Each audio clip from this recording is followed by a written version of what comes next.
Let's go Falcons! Hey yo, batter up, let the ball begin. Solano Falcons, about to show you how you win. Cause this is our year, man, forget the past. We taking over right now with our pitching staff. Yo, it's game time, so let the games begin. Solano on the field and we gain in a win. Hey yo, it's game time, don't you hear the people chant? Cause this is our house, make way for the champ, it's game time.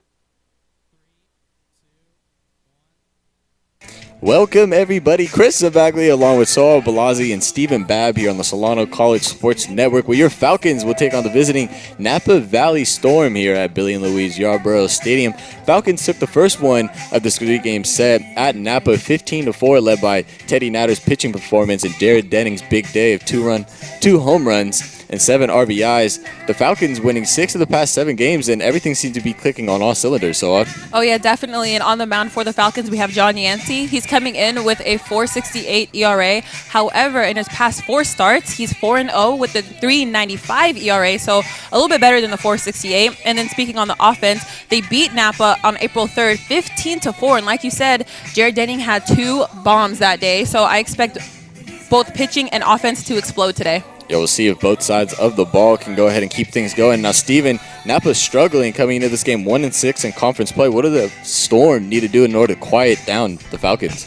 Well, the Storm are definitely looking for a bounce-back game after the one they had on Tuesday, and they're looking to Felipe Gonzalez, their starting pitcher today, to help them get off to a good start. Now, Felipe, in 7 starts and 9 appearances, does have a 2-4 record with a 6.44 ERA. However, he has pitched a complete game, and the only arm on the Storm to do so. So that tells me he's got good stuff, and the Storm are looking for him to get in a groove early and help this team get off to a faster start than they did on Tuesday.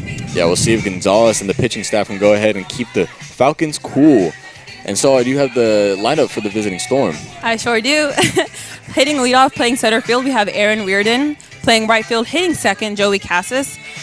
Hitting third, playing first base, Justin Banks. Cleanup hitter, catching today, Josh Abraham. Hitting fifth, playing shortstop, Sam Dinerman.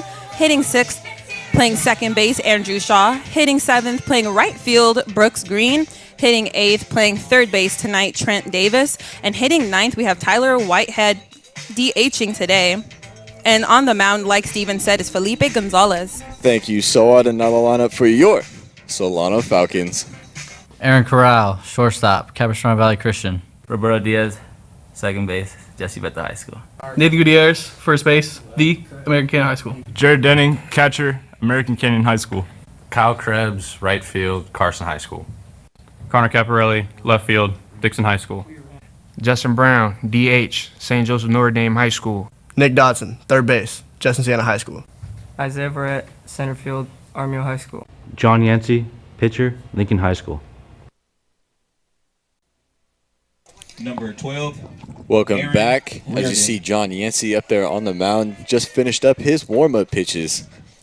See the freshman, 6 foot, 200 out of Lincoln High School. Yancey is ready. Reardon is ready. First pitch. In there for a strike. So Reardon for the Storm actually has one of the better averages on the team at the plate. He's hitting .356 coming into this game. Nice number of doubles, 1 home run.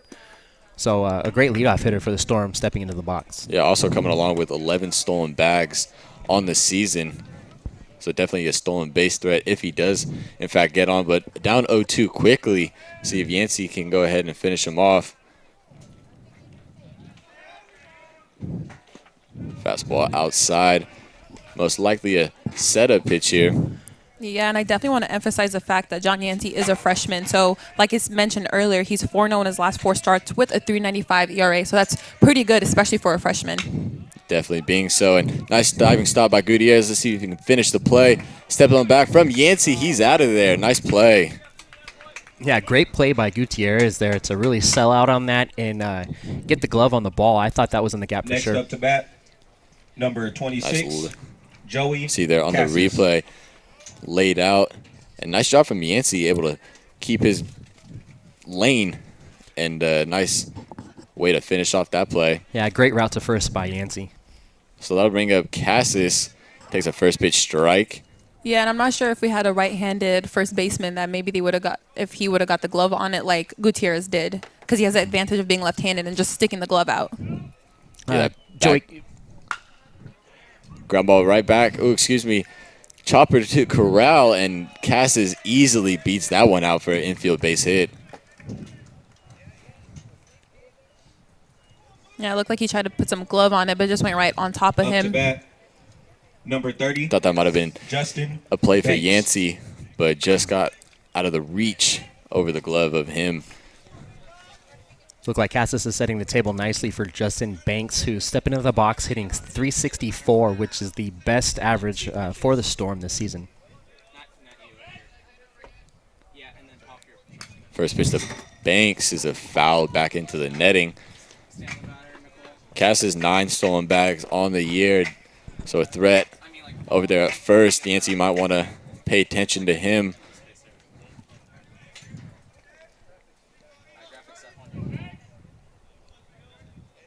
Yancey sets conservatively over there at first from Cassis. The pitch outside, 1-1. It looks like Yancey's starting off with some good stuff and really working the corners here. That pitch, I don't think, missed by too much. They're really keeping it close to the zone, but close enough to where the hitters might think it's a strike. That's driven out to the gap in left field. That's going to fall down for a base hit. Rounding second, heading to third, and getting the wave home is Cassis. Here's the relay cut off by Corral, and that puts the Storm on the board first from an RBI double from Justin Banks. Now you see why Banks leads the team in average. That took a one hop to the fence. I don't think the Falcons had any chance at getting Joey Cassis at home. He is quick around those bags. Yeah, he has 9 stolen Number bases, so he 22, definitely is fast. And that was just a great Josh piece of hitting from Abraham. Justin Banks. It was a laser right off the bat, which split Caparelli and Verrett out in left and center. Took advantage of that fastball, and that brings up Josh Abraham getting the start behind the dish today. Look out from Yancey. Fastball out of the zone. Abraham's hitting 245 for the Storm. However, he is second in RBIs on the team with 18. So let's see if he can get Banks in for the Storm.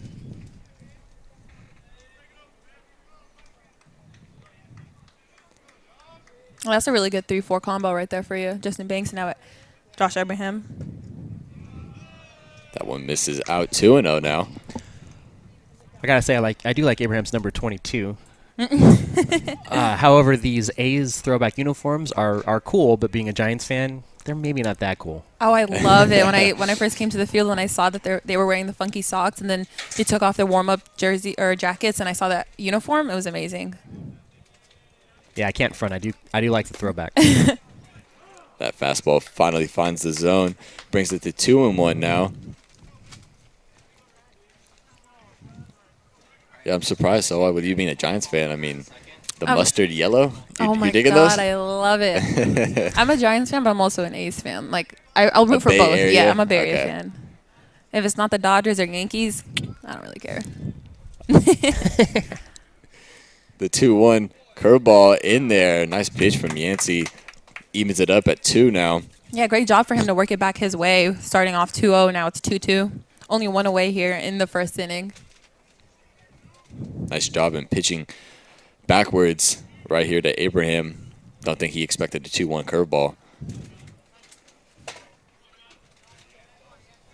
Here's the 2-2. The pitch. Another curveball driven into center field.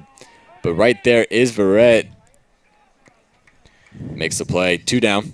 Yeah, a great play there by Isaiah Verrett. It being a little overcast out here today at Billy and Louise Yarborough Stadium. Didn't quite have the sun to deal with like he normally would on an afternoon game here. Dinerman. So 2 down now, and that'll bring up Sam Dinerman, shortstop for the Storm. So Dinerman's hitting 294 for the Storm. and has 7 RBIs, so I'm sure they're looking to him as the last hope here in the top half of the first.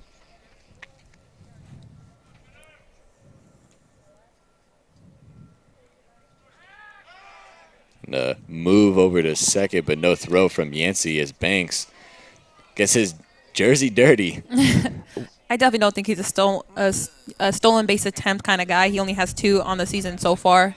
He's more of a power hitter. I'm going to blame the wet infield for that belly flop slide. Yeah, we saw Roberto Diaz water it down before the game.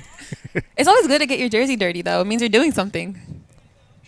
If it ain't dirty, you're not doing anything right. Exactly.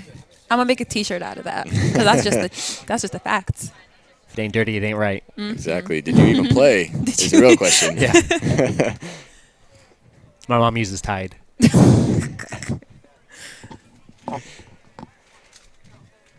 Look out from Yancey. The pitch, fastball right down the middle in there. 1-1. Yeah, it looks like Yancey is getting off to a good start here. Even though the Storm have taken a early 1-0 lead, his pitches are looking pretty tight from back here. Yeah, really relying on that fastball to start off these hitters. And Banks was smart enough to jump on one of those and drive that out into the gap. 2-1.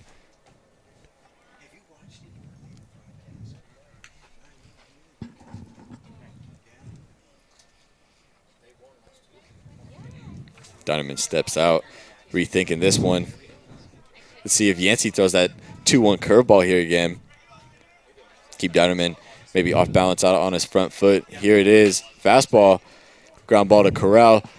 Boots it as that hits off the heel of his glove. So that'll be an E6. Keeps the inning alive, and that'll hand it over to Andrew Shaw now. Yeah, what should have been a routine ground ball for Aaron Corral, like you said, just boots it, hit right on the top of his heel and just went up his shoulder, but thankfully didn't go far enough where Banks could have scored. Yeah, at least it wasn't under his glove to where it could have trickled into the outfield and scored Banks.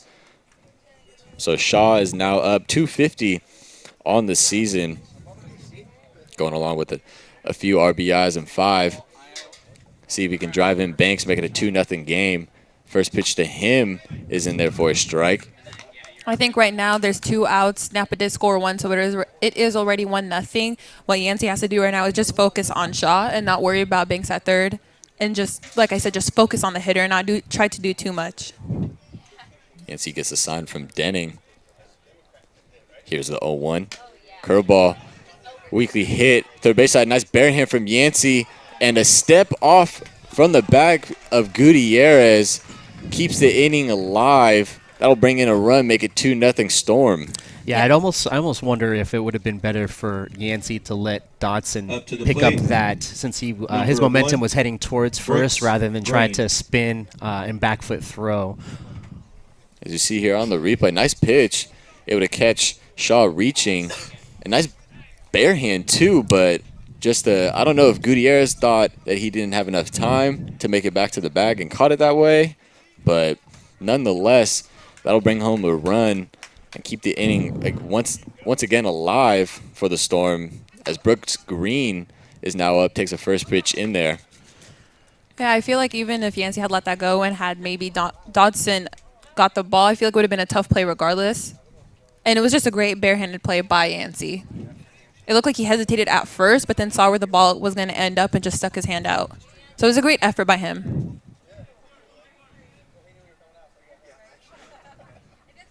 Here's the 0-1 curveball. Weakly hit in front of the mound. Fields it again is Yancey. Nice throw over there to Gutierrez to finally end the inning. So the Storm jump on the board first. Shoot up Yancey for 2 runs as we head to the bottom half. Corral, Diaz, and Gutierrez. Aaron Corral, thank you for watching the Solano College Sports Network. Hi, this is Roberto Diaz, and thanks for watching the Solano College Sports Network. Hi, I'm Nathan Gutierrez. Thank you for watching the Solano College Sports Network.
Corral. Welcome back. As you see there, Felipe Gonzalez just finished up his warm-up pitches.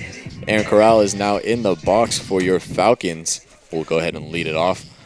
Yeah, watching Gonzalez warm up here, I like his pitching delivery. It's a nice kind of high leg kick, overhand delivery. It looks like he keeps the balls pretty down low in the zone with some pretty good movement, moving away from right-handed hitters and probably down and into lefties.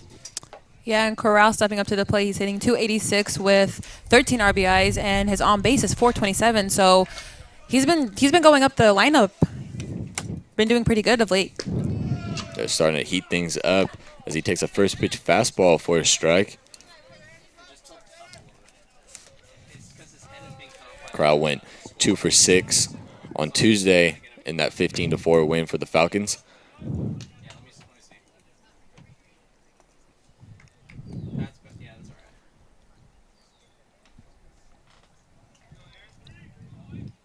Here's the 1-1. Nice pitch right there from Gonzalez. That curveball drops right in, brings it to 1-2. Yeah, that was a nice 12-6. Just bottom dropped right out of that pitch. Yeah, dropped it right off the table. Another one, another 58-foot curveball right there. Nice stop from Abraham. 2-2. Yeah, that was a great block by Abraham. And it was a great take for Corral, too, to not really swing on that. Thought about it. He definitely did. Held back, was smart enough too. The fastball is at the letters. Full count now. See if Corral can go ahead and work a leadoff walk. Diaz in the 2-hole today. Usually see him at the 1. Or First 9. half of the season was the 9-hole. Here's the 3-2. That fastball is out of the zone, so base on balls to start off the bottom of the first. That'll bring up Roberto Diaz. Up to bat. But like you said, the Roberto Diaz now hitting second. That's just Number the 5, way that Salampa works. He doesn't really want players to get used to a specific position or a specific spot in the lineup. He wants to put them wherever he thinks is going to work well. And that so far has been doing good for Roberto, who on Monday hit a 3-run bomb and was the best by player of the game. Yeah, hit his first home run of the season. Of his career. Oh, did not know that one. He said he didn't expect it. Home run. As he shows bunt, first pitch, bunts it down the first baseline, but foul.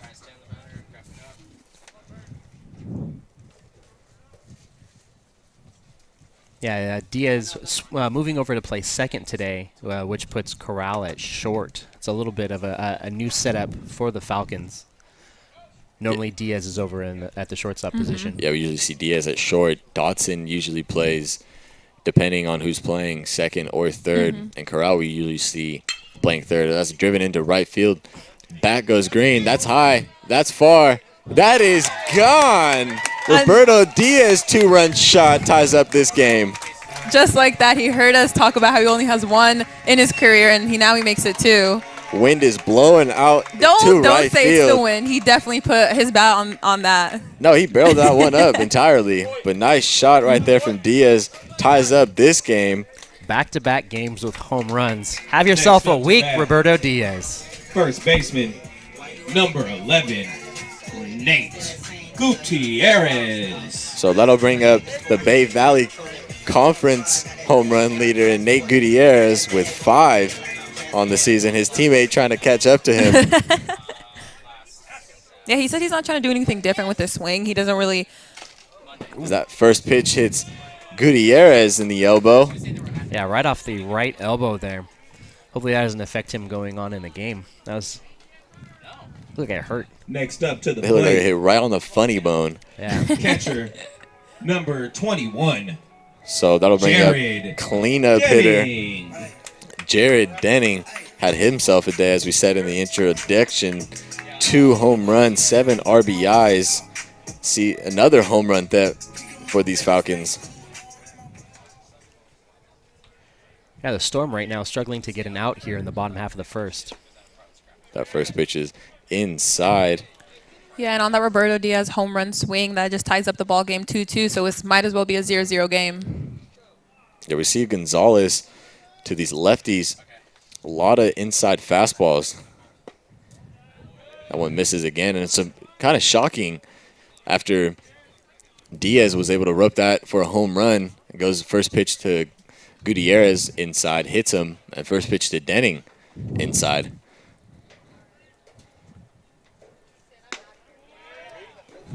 Misses. 2-0, excuse me, 3-0. Yeah, and in watching Gonzalez warm up, his pitches do have a natural movement into lefties, so that might be something to kind of keep an eye on going on in the game.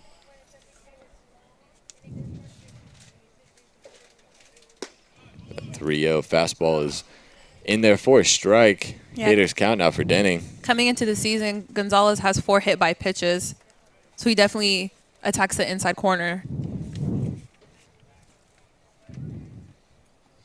Gonzalez might want to be careful here. The 3-1 misses up in the zone. Walks Denning. First and second, and that'll bring up Krebs. I don't think Next up to Gonzalez bat, should hold his head down on that right because fielder, you'd rather have number Denning go 20, on first base with a walk and not a home run or you know what I mean, without a RBI, without any damage, basically. Yeah, Denning, that'll be his 32nd walk on the year. Came into this game with a .536 on base percentage. Abraham going out to check on Felipe, maybe calm him down, or even talk over a little strategy here with 2 runners on. Not necessarily fast runners in Gutierrez and Denning. I like to say Denning sneaky fast. However, not the fastest runners that the Falcons are putting out there. So maybe just kind of talking over a few things. Yeah, try to keep him calm, keep him composed out there on the mound after giving up that 2-run shot and hitting and walking at batters. Krebs shows bunts that one back behind us. I actually don't think I've ever seen a foul ball bunted back over the backstop. That was impressive. I was waiting for it to make the sound like it hit the fence, but it just kept going. Banks is in a little bit over there at first. Looks like the Storm had the wheel play on, bunted down the third baseline. Fields it is Gonzalez. He'll go to first for the out. Yeah, Gonzalez missed an opportunity there. Shortstop Sam Dinerman actually was over covering the bag at third, and they would have had Gutierrez out by 15 feet if Gonzalez would have spun and thrown to third. Yeah, that's the whole purpose of the wheel play, is to go ahead and try to get that out at third, but Gonzalez seemed real clear, real straight on going to first for the out. Yeah, actually looked like Gutierrez gave up on running to third because he figured he was beat by a mile, but instead Falcons now have runners at second and third. That first pitch curveball to Connor Caparelli is up in the zone. Yeah, but you'd rather get the sure out instead of doing something fancy. Granted, it was 15 feet, so it was yeah, a sure but out. pitchers have the yips sometimes, so anything can happen. That fastball is fouled behind the Storm dugout. Yeah, you always go for the lead runner. If you have the play, you go for the lead runner, especially with no outs going into that play. Beginning of the game, especially, you can go ahead and take those aggressive opportunities. Here's the 1-1 from Gonzalez. Swing and a miss from Caparelli. Yeah, we usually, well, as of late, we've seen Caparelli come out the bullpen.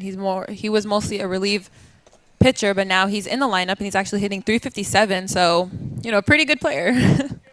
Yeah, when he has gotten those opportunities up there at the plate, taking full advantage. As Gonzalez hangs a curveball driven into center field. That'll score one. Getting the wave is Denning. Slips and falls.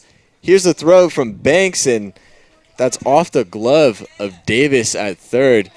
But that's an RBI single for Connor Caparelli and puts the Falcons on the board 3-2. Take the lead now. And only one out here in the first inning. 36. Take full replay. Gonzalez hangs a curveball, driven ball. Nice piece of hitting right there from Caparelli. You see there, Denning slipped and fell. Might have been slick on that grass. He has no one to blame but his teammate Roberto Diaz, who watered the grass right before the first pitch. I'm not too sure that that Denning would have actually made it to home. That was a pretty good throw from outfielder Aaron Reardon out there in center. Yeah, and it was a good heads-up play by Justin Banks to throw to third and try to get Denning out. We have another mound visit. That's 2 of 6.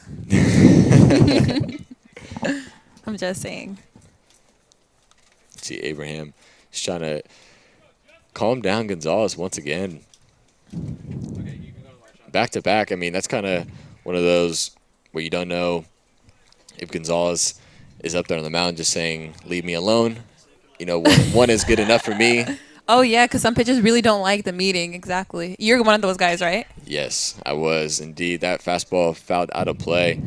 Yeah, I mean, you know, Abraham was right, given that, you know, he gave up the 2-run home run, the hit by pitch and the walk. You know, that's when you go ahead and go out to your pitcher, calm him down a little bit, give him some time, a breather. But just a couple of hitters later and give up an RBI single and go ahead and go talk to me. That's where if I'm a pitcher. Okay, I heard you. Yeah. Yeah. Well, I'm different. I like the reassurance. I like to know. Well, depends. Some catchers are mean. They might, yeah. I mean, baseball's baseball. There's no mean in baseball. Yeah. No crying either. Here's the 1-1. That one's at the knees of Brown. Didn't agree with that one. 1-2.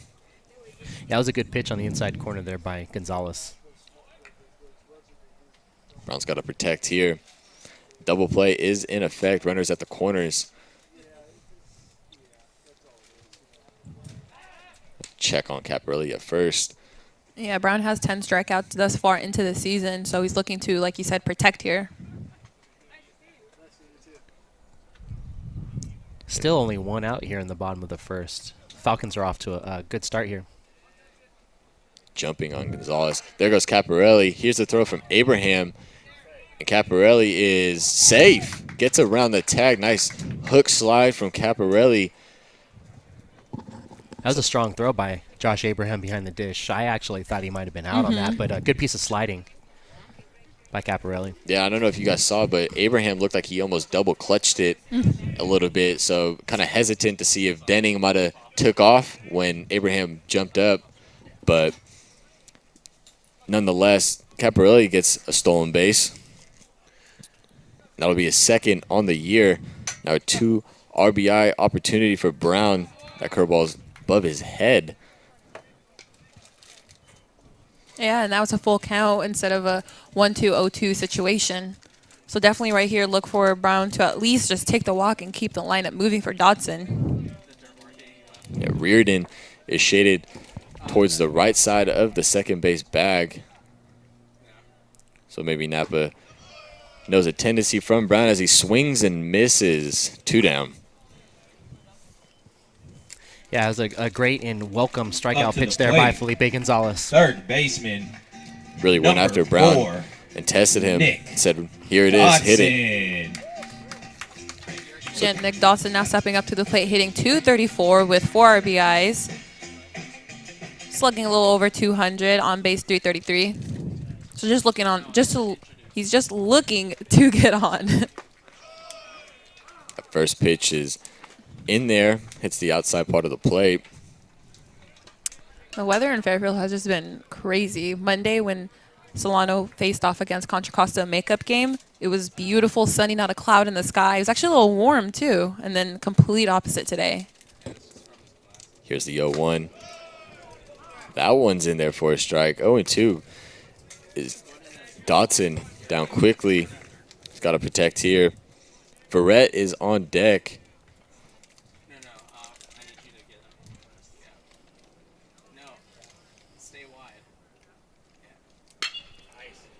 Driven into right center. And there is Reardon to end the inning. So the Falcons take the lead. So putting 3 on the board as we head to the top of the second. 3-2 Falcons. Hi, this is Roberto Diaz, and thanks for watching the Solano College Sports Network.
Welcome back. Davis.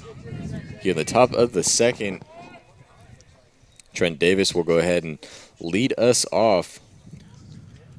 244 batting average coming into this one. 9 RBIs under his belt. So in the top half of the first, the Storm got off to a good offensive start to the game. However, in the bottom half of the first, their defense was a little bit rocky to start, but it did look like Gonzalez settled down there at the end of the inning. First pitch misses. Yeah, if the Storm want any chance of winning this one with the Falcons being so hot as of late, Gonzalez has got to go ahead and bounce back after that tough first inning that's fouled third base side. I definitely think the 2-run home run by Roberto Diaz kind of jilted him in a sense. Yeah, I mean, first half inning out there, and you're going to second hitter, giving up a home run, definitely messes with your head a little bit if you're up on the mound. But pitchers, I mean, you're taught to have a short-term memory, so. Yeah, and I'm sure they did a scouting report too and saw that Roberto only had 1 home run, and it came in on Monday, so I don't think they really pegged him as the slugger in a sense. So it probably took him by surprise too. But like you said, he has to have a short-term memory. That curveball is nubbed off the end of the bat. There is Diaz, and Yancey is the one covering the play. Nice job in getting over there for the first out. Yeah, he did that in the first inning where he hustled his way to first base, and it's just really good to see that he knows the heads-up play. He knows that when there's a grounder hit that way to always cover first base no matter what. Tyler Whitehead. See there on the replay, just nubbed off the bat. And Gutierrez just let Yancey do his thing as he was charging over there. 1-0. Yeah, sometimes when your momentum is going that way, it would have been a lot tougher for Gutierrez to spin around and make that catch than it is for Yancey to kind of come in. And just go directly to the bag. 2-0. Reardon in the top of the order is on deck.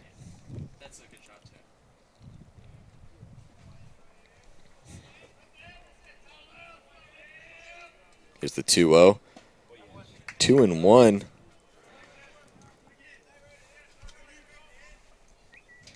Yancey seems to be a little bit more settled down just from the first few pitches of the second. That one's fouled back. Yeah, Tyler, it's only hitting 206 on the year. I say only, but that in the starting lineup today, that is the lowest average in the lineup.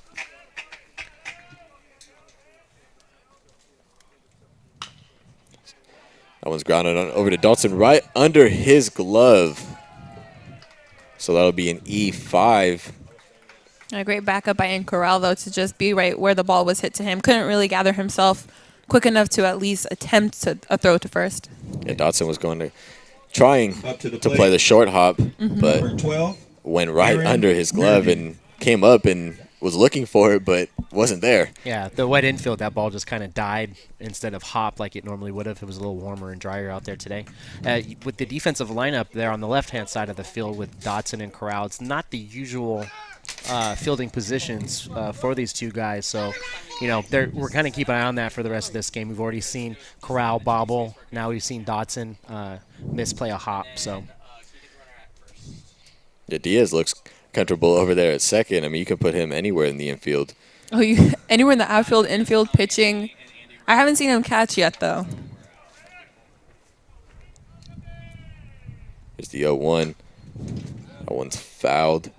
0-2. Yancey trying to get a double play ball here from Reardon. Maybe catch him out in front off the end of the bat. Cassis is on deck.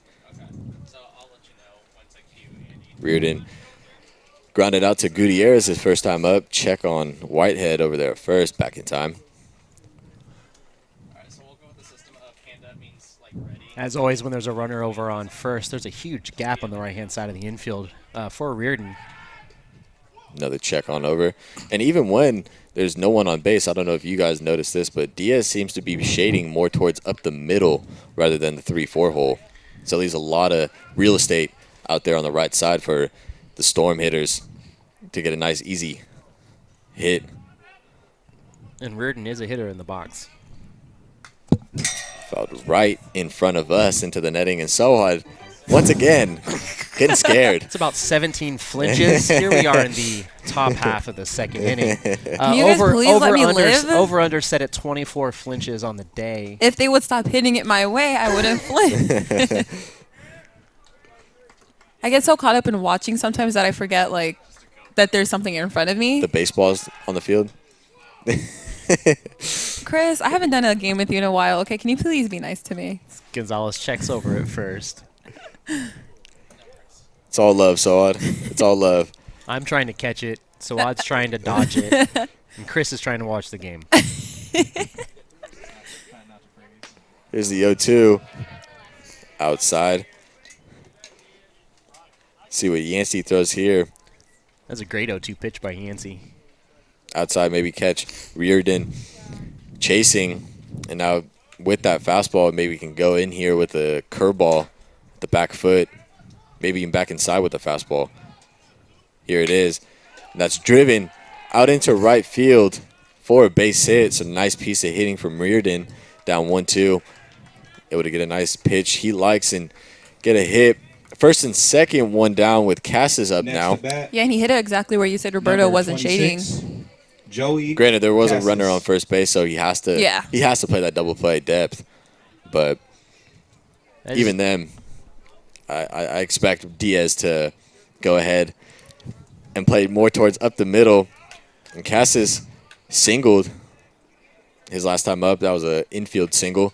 Dotson's even with the back at third, playing a bunt. First pitch fouled. I just feel like the theme so far in the game, granted we're only in the second inning, it just feels very back and forth. A lot of foul pitches, a lot of runners on base, a lot of traffic.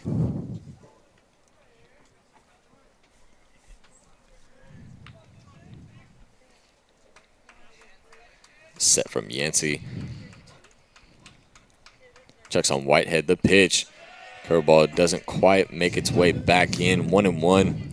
And with only one out here, the Storm have great speed over there on first with Reardon. He does have 11 stolen bases on the season, so anything to go into the outfield, you know, kind of when the Storm want to see him probably make a turnaround second and head for third.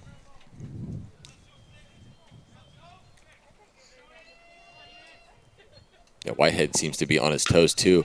On second, that one's driven into the gap in right field. Whitehead is getting the wave home. Reardon on his way to third. Cassis takes a big turn, retreats back to first, so an RBI single ties this one up from Joey Cassis. We have no idea what we're talking about here in the booth. Just like I said, that was it. You know, that was hit nicely into the outfield. Cal Krebs did a great job of catching it on the one hop and getting it into the infield. However, Reardon was on his horse, and there was no way they were going to have it played third. I mean, he, like you said, has 11 stolen bases. He seems to be the fastest cat on the team. And that brings up Banks, who had that RBI double his first time up. What a laser shot. Yancey might want to be careful with Cassis over there at first. That one's in the dirt. Nice pick from Deading. Decides to go backhand on that. Yeah, and Cassis is second on the team in stolen backs with 9. So we got some speed out there on the bases for the Storm.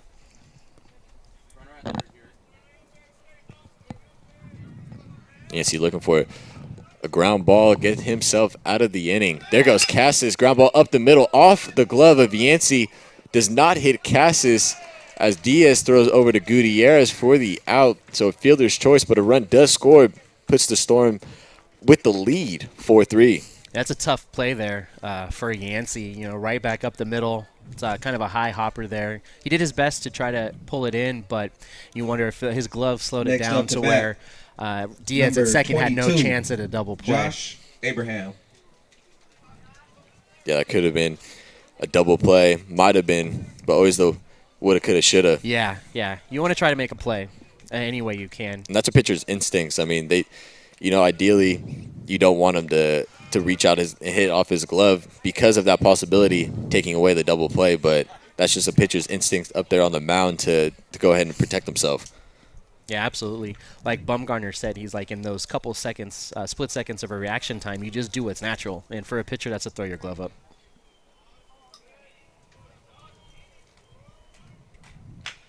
curveball. Chopper off the glove of Dotson.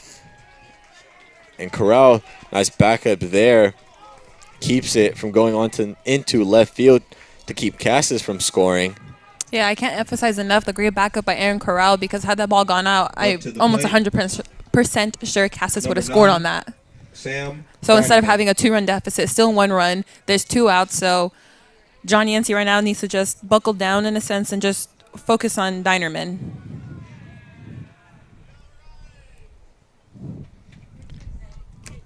So Dinerman up, and he reached on a E6 last inning.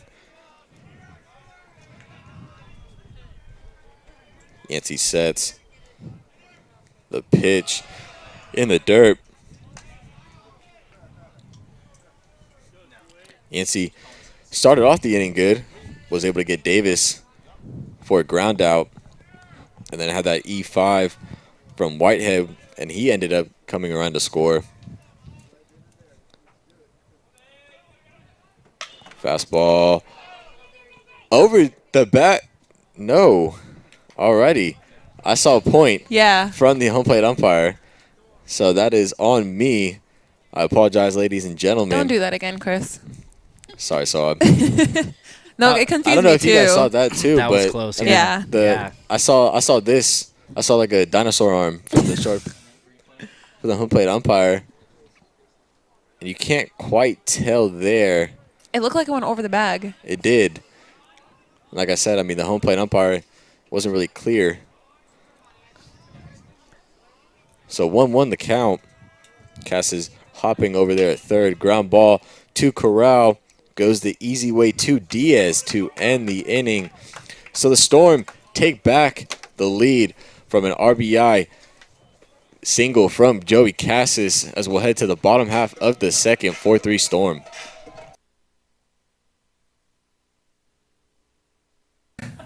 Aaron Corral.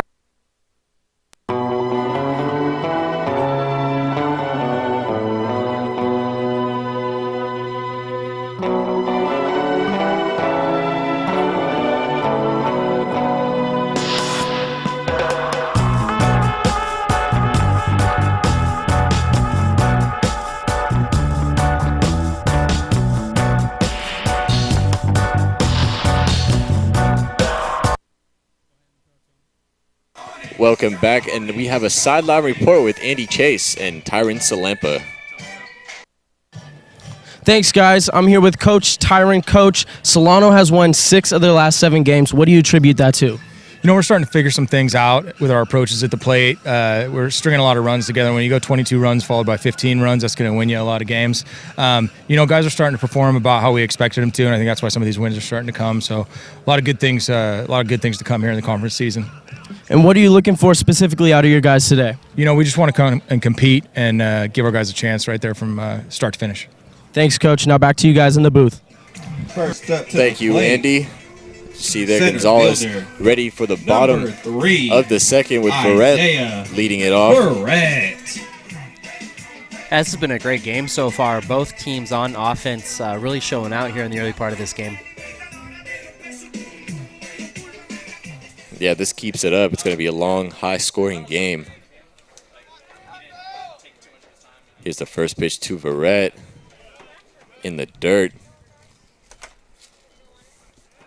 Verrett coming in this game with a 204 batting average. Has 10 RBIs thus far. Yeah, and the roles for Verrett and Roberto have switched when it comes to in the spots in the lineup. That's popped high. That's going to go ahead and fall back behind us. 1-1. So in my defense, I did cover my head there, but we are just underneath a little easy up, so it's not exactly a roof, so to speak. Don't know if it would have fell right through. Probably I wish it didn't but hit you in the it's head. always, like You're you said, always- I mean, it's a natural tendency to cover your head if something's up in the air like that. Chris, you're too calm. You're too nonchalant. I've been around the game for so long. I mean, I think the net is one thing. This little pop-up. The easy up, yeah. The easy up is not Can't quite that trust it. protective. Oh, That's off the bag.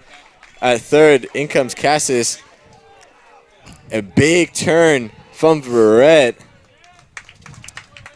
That was just a wonderful play by Joey Cassis out in left field just to get to the ball that quickly and prevent a very speedy Isaiah Verrett from advancing to second base. Oh, yeah, great arm by Cassis out there to get it into second baseman Andrew Shaw. And a good thing that Shaw bobbled that ball because I think Verrett would have been gunned at first. Yeah, Verrett took a big turn, and he was set on 2, but charging in fast was Cassis. Didn't quite expect him to get there that quick. And, again, the throw was there, too. Just the bobble from Shaw. Couldn't quite finish it for the Storm. So they'll bring it to the top of the order, and Aaron Corral walked and came around to score his first time up. Yeah, and it was actually a weird hit when you think about it for Isaiah Verrett because it hit the bag. Usually it would go all the way up into the air and kind of fall in the infield, but that just hit the bag and just kept going. Yeah, especially with it hitting the front part of the base. Didn't expect it to fall into left field. You expect it to kind of like take a hit all the way up and then hopefully someone play it on a hop or something, but that just kept going all the way to left field where Joey Cassis was playing. And I'm actually expecting Felipe Gonzalez right now to keep throwing over and keep checking on Isaiah. Yeah, it might be what the mound visit by Abraham there was about, since Isaiah has got 9 stolen bags on the season, so there's some speed out there for the Falcons.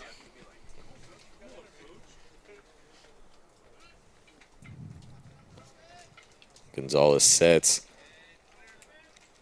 the pitch up 2-0. The Falcons, like you said, this is the top of the order, so they've already seen Felipe once. So I feel like right now what the Falcons need to do is just keep working on him and just keep making him work towards them in a sense and just keep throwing pitches. That one's popped into left field. Back goes Cassis. Track and makes the catch right in front of the wall. Brett will go ahead and go back to first. I thought that one was a routine fly ball, but that just kept carrying, I feel like. Yeah, with it overcast today and the air is a little, it's a little humid for being overcast, and there's a little wind shading out there to center field. That ball had some pop to it. That might have thought he got tied up just a little bit. I thought it was going to be a routine fly ball, but obviously Mitch judged that one as I kept carrying, and luckily for Napa, just died right in front of the track. Yeah, and now Roberto Diaz, who hit a 2-run jack in his first at-bat, is stepping up to the plate, and maybe another 2-run home run. Who knows? We'll see here. Gonzalez might be hesitant on giving him the fastball up in the zone again. See there, Verrett with a decent lead. In the defensive lineup for Napa, they're definitely playing him to pull. And their third baseman, Davis, is in on the grass. Yeah, Shaw is playing straight up at second, not playing the double play. That fastball is right down the middle, 0-1. Interesting to see if Dinerman gets a ground ball, because I don't think Shaw, with the way where he's playing, he's going to go ahead and make it over to second. Yeah, definitely playing for a pull here. Back safely is Verrett. Yeah, Verrett has to be careful over there because just like Nate Gutierrez, Justin is left-handed, so all he has to do is put the glove on him and the tag's already going to be on.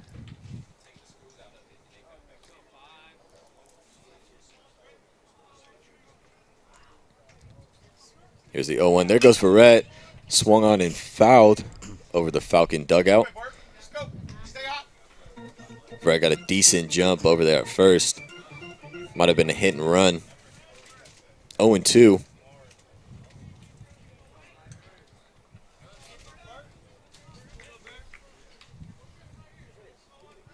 You think the hit and run's on again? Even if it's an 0-2 count? Maybe a run and hit. There goes Verrett. Here's the throw from Abraham. And hosed down is Verrett. Not quite sure what he saw, as that one didn't really get away from Abraham in front of the plate. Yeah, it looked like Verrett took his eyes off the ball there, which when you're expecting a wild pitch is kind of dangerous because Abraham did an amazing job of blocking it in front of him, and he's got a cannon out there to second. Yeah, and Roberto also told him that he did the kind of hand signal to go to second. So just like a miscommunication on both hands. That one's above Diaz's head. 2-2. And yeah, Abraham, good job right there in keeping his composure, because I don't think he expected Verrett to go on just a ball that was just to the left of him. That was driven onto right field. Back goes Green. Track, wall, out of here.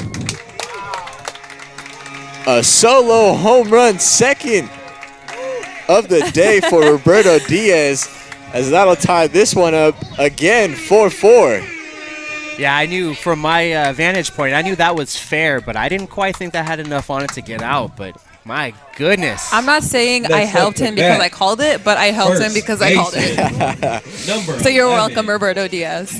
Right in the wheelhouse of Roberto Diaz. 3 home runs in 3 games. Yeah. And he literally, when I interviewed him for the Best Buy, he said he was surprised after the 3-run home run. Now he has 2 in 1 game, 2 in 2 innings. You see here on the replay, that was a high and tight fastball, and Diaz, nice job in just turning on that one. Yeah, it's kind of, I would say, similar to the Joe Panik's start to this season. People that are, a couple of guys that aren't known for their power have just been going yard. That one's fisted up the middle. Here comes Dynaman, the throw, and he is out of there. Nice play from Dynaman, able to charge in on that one, and nice scoop from Banks, able to finish that off. So a solo shot from Roberto Diaz, second of the day, ties this one up back at 4 as we head to the top of the 3rd.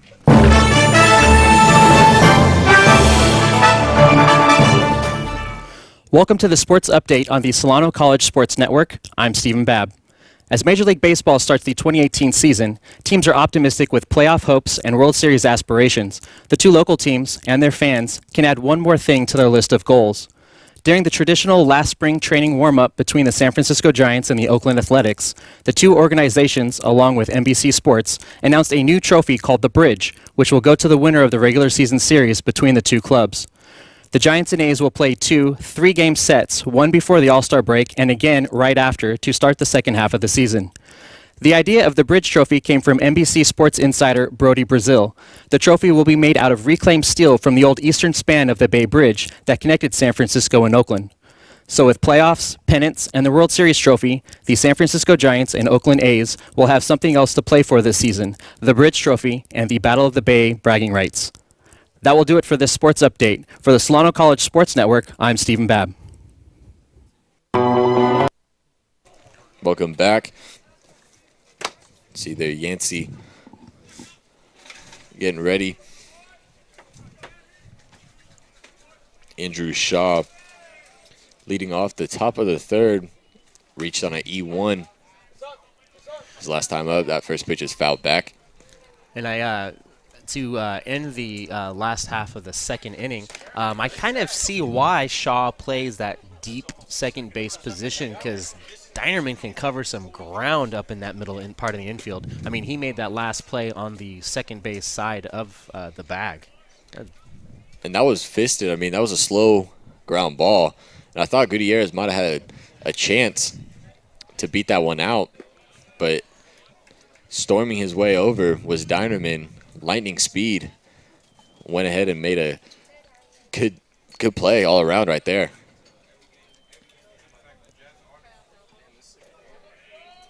Here's the 2-1. Curveball. Grounded right to Dotson. Hits off the chest of him and makes the play. Nice job in keeping his composure right there.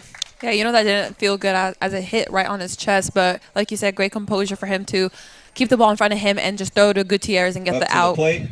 That was one of those in-betweeners where it bounced right to his chest. Didn't know if he should field it glove down or backhanded up.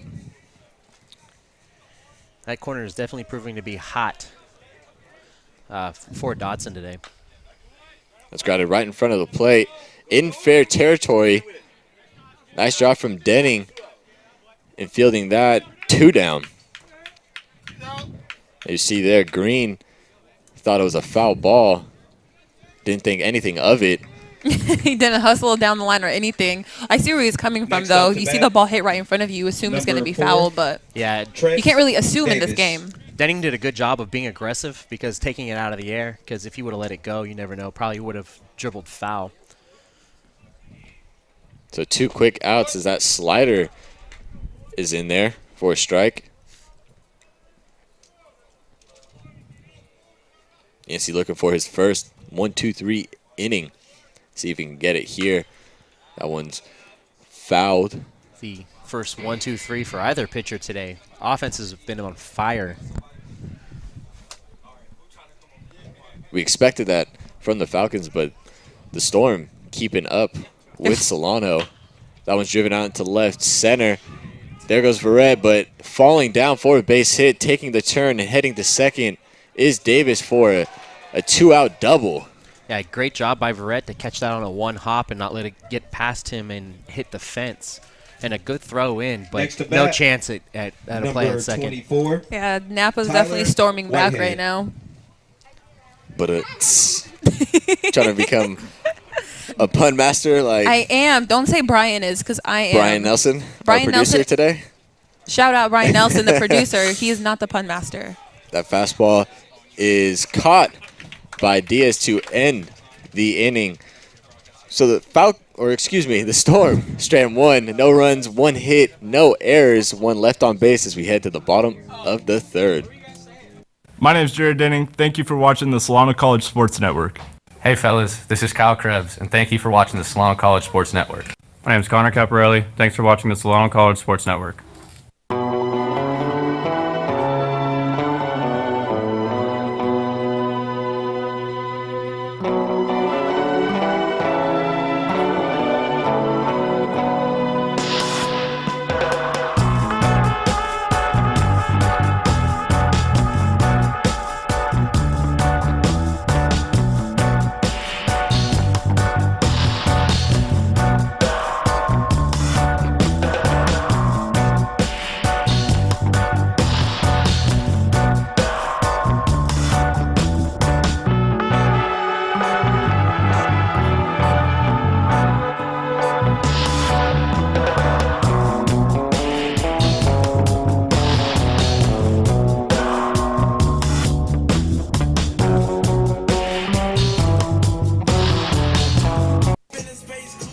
See a nice shot of the scoreboard here at Billy and Louise Yarborough Stadium. Bottom of the 3rd, Jared Denning will go ahead and lead it off for the Falcons. Denning walked his last time up. First pitch from Gonzalez is just a bit high. Yes, it's pretty cool today that we see Roberto hit 2 home runs and then Denning walk, where usually if you look at the guys and their stats, it's the other way around. Denning would hit the home run and then Diaz would just get the walk. Misses.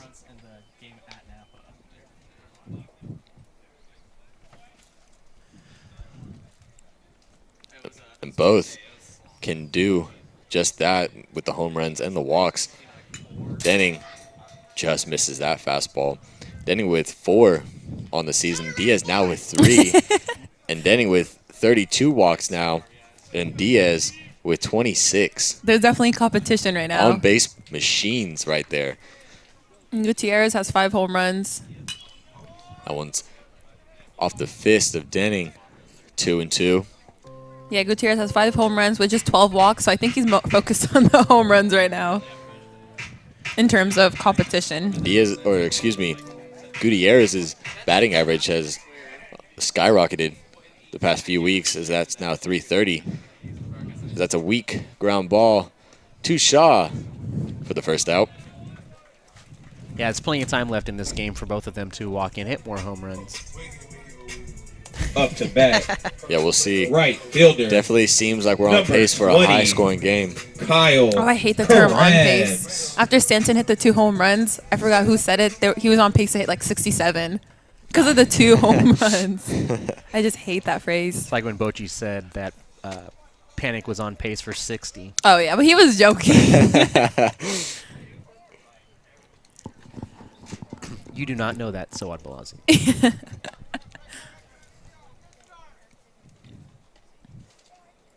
The 1-0. Nice changeup from Gonzalez. 1-1. Yeah, Panic had a couple of nice shots when they played the Dodgers. Absolutely. Kershaw and Jansen. Just the top pitchers in the game. Sends them yard. And then, of course, your Yankees, I believe it was yesterday or 2 days. It was yesterday where it was Judge, Stanton, and Sanchez. Only took 6 games. Okay, calm down, please. Going to see a lot of I that this can't season. wait till the Red Sox win the division. How many strikeouts Stanton have on the year? He's got... In 6 games? Man, he's had 5 in just the other day. I think he's got probably around 10. That's fine. I want to say. He struck out a handful of times, too, in Toronto. As Krebs works a 1-out walk. Yeah, good eye there by Krebs. Lay off those high pitches. Up to bat.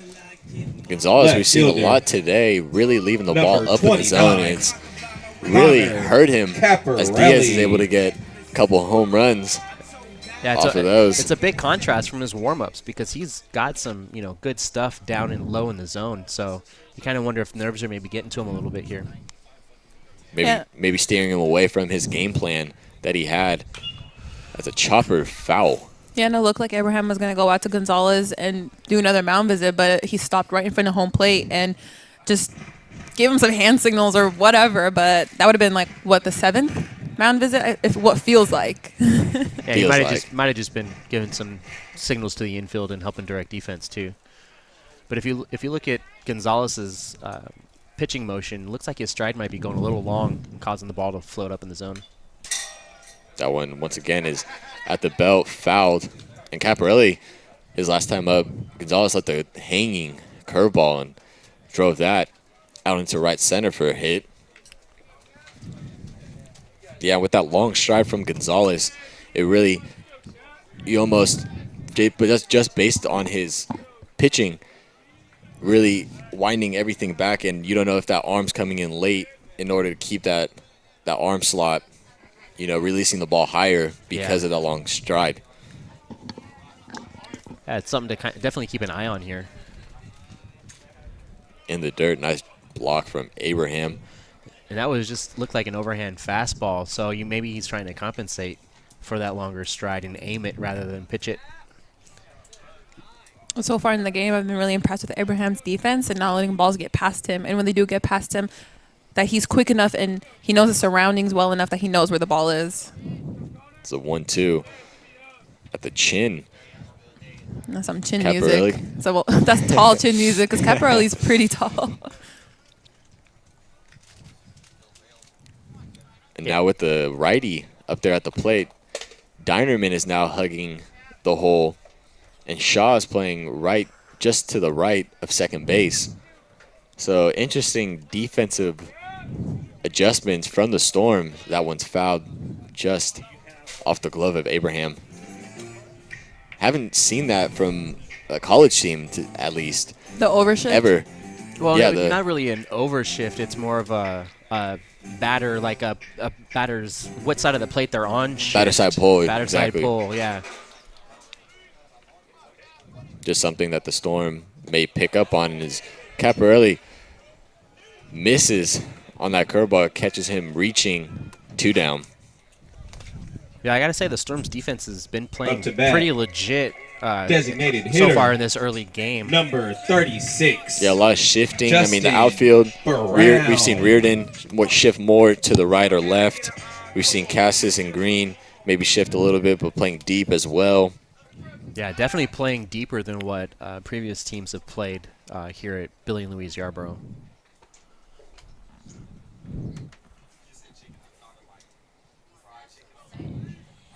Brown struck out his last time up. 1-0. And if I was a Falcon hitter, I mean, anything up in the zone I'm laying off of, and anything down that I see in the at-bat, I'm taking full advantage of that. Unless you're Diaz and you want to hit a third home run. Yeah, Diaz, I game. mean, that second home run, I mean, you saw where Abraham's glove was. That was almost at the chin. And Diaz somehow, some way got on top of that and still drove it. It's a very, very Pablo Sandoval-ish because that's what drives coaches and managers crazy is when you can't lay off the The high high pitch, stuff. But, you know, he had success with it. Like Pablo generally has success with stuff high up in the zone. Got to be careful, though, because when you don't, you absolutely don't. Yeah, looking into the bullpen for Solano and Napa, you don't see anyone getting warmed up. However, in Solano, there's someone doing some type of stretches. Just getting a little loose, a little warmed up. Not necessarily to get into the game, though. Got a mound visit. We are all done now. You see there Brown taking some warm-up packs. Yeah, first visit by the Storm's coach, so maybe just a few more words of wisdom there, and hopefully get their pitcher Gonzalez back in focused on the game. Yeah, 3 mound visits now through 2 2/3.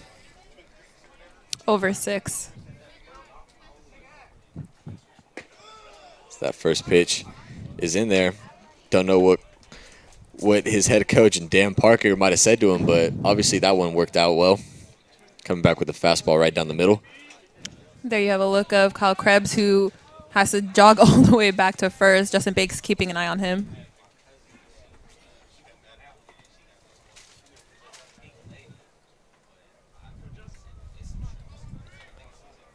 Krebs with a conservative lead, 2-1. Big swing and a miss from Brown, 2-2.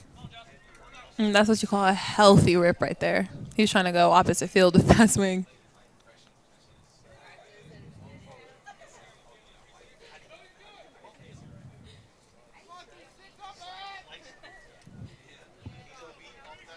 Set from Gonzalez and another check over from Krebs.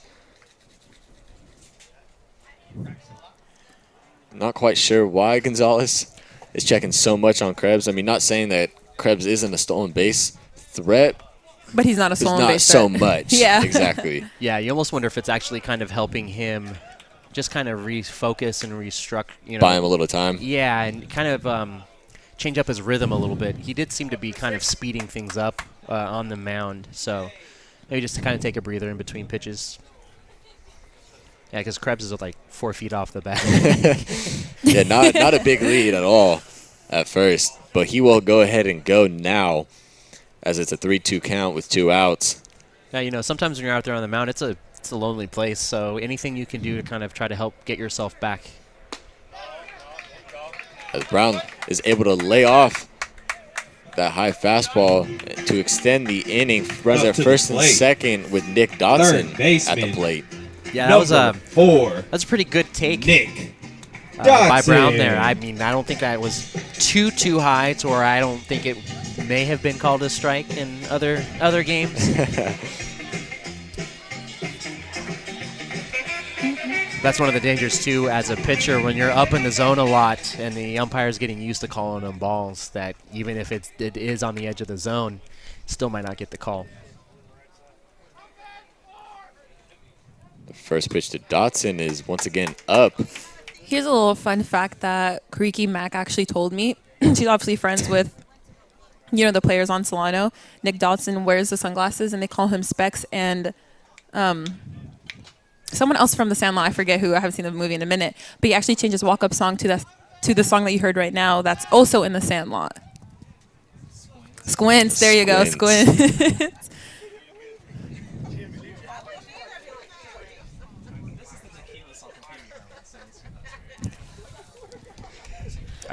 Are those sunglasses or actual seeing glasses? Actual seeing glasses. There's no sun today. Sports goggles. The Chris Sabos on the left-hand side of the field there. Legendary Cincinnati Red. Chris, you're just a hater if it's not about the Yankees, and I'm getting sick and tired about it. I saw it. I didn't even do anything. Wow. Attack mode. The 1-1. Swing and a miss. Fouled into the glove of Abraham, 1-2. Yeah, Gonzalez looking to get out of the bottom of the third with no damage. Be quite a feat at this point in the game. Not quite sure how much longer Gonzalez is able to stay in. A lot of pitches thrown through 3. It's a ground ball fouled off of Dotson, though. And their second baseman, Shaw, is covering Krebs out there at second. There's almost nobody on the right-hand side of the infield. First baseman was holding Brown on. I mean, that's, you could bunt it that direction and probably Nice push bunt. hit.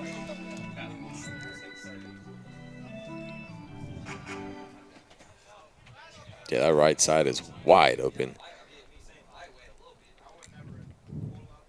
So 1-2. Dotson able to stay alive on that one. You see their Banks looking at that ball go foul. You'd almost actually want to see Brooks Green come in and play shallow right and cover any grounder through that hole there. And he is on the He's shallow taking side. yeah, he's taking a couple steps. And you see there Reardon playing more towards right field. Just a lot of defensive alignments for the Storm, and Abraham will once again go ahead and talk to Gonzalez. Not quite sure if they're on the same page or what.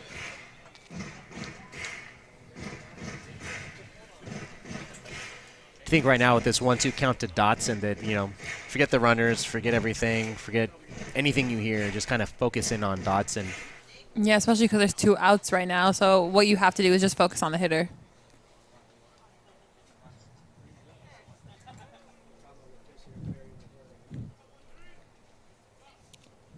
Gonzalez is ready. 1-2 the count. Runners at first and second, 2 down. Gonzalez looking for his first work of a scoreless inning. Did he go? No, he did not. 2-2. That looked like a good pitch. Yeah, Dotson thought about it. Luckily, he was able to hold up on that.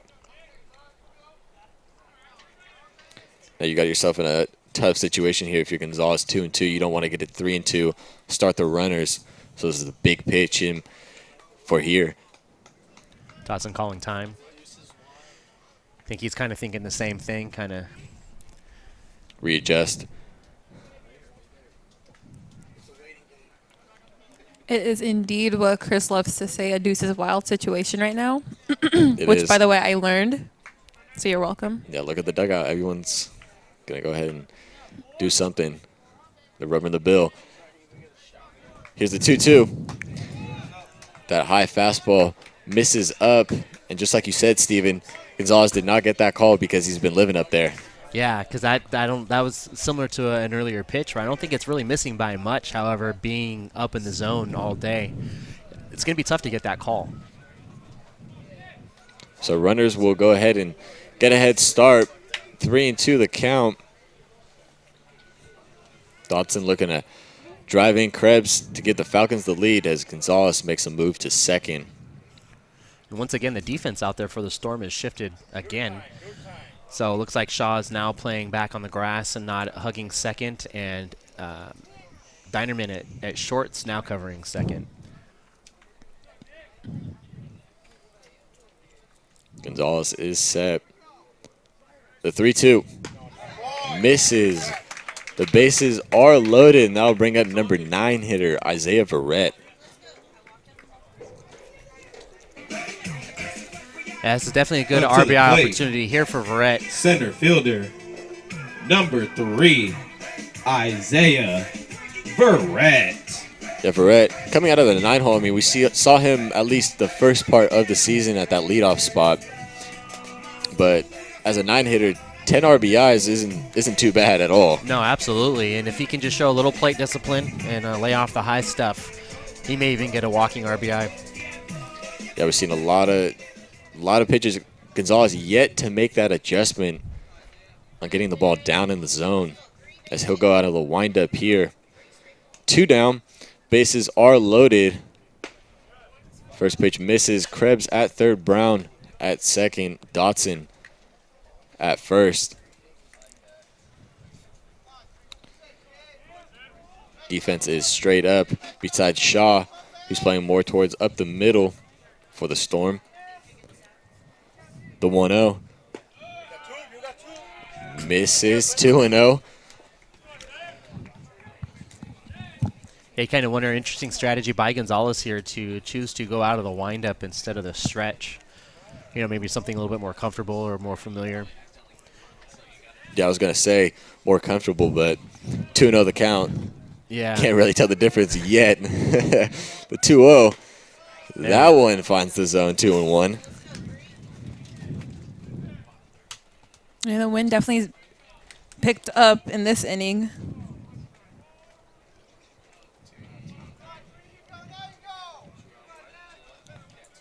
Here's the 2-1. Same spot. Evens it up at 2-2. Big pitch right here. Yeah, it looks like Brett's kind of just taken all the way in this at-bat. Not a bad idea. No, I mean, make Gonzalez pitch to you in this situation. Bases are loaded. 2 outs. He was up in the count 2-0. Yeah. No, yeah, absolutely. As Brett calls time there to kind of regroup. See if he swings here. Here's the 2-2. Swing and a miss from Verrett. Nice work from Gonzalez, able to get himself out of trouble. So scoreless third as we head to the top of the 4th. This is John Yancey, and thanks for watching Solano College Sports Network.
Top of the 4th, and the top of the lineup for the Storm as Reardon will go ahead and lead off. Number 12. Singled Aaron in the second, Reardon. grounded out to first.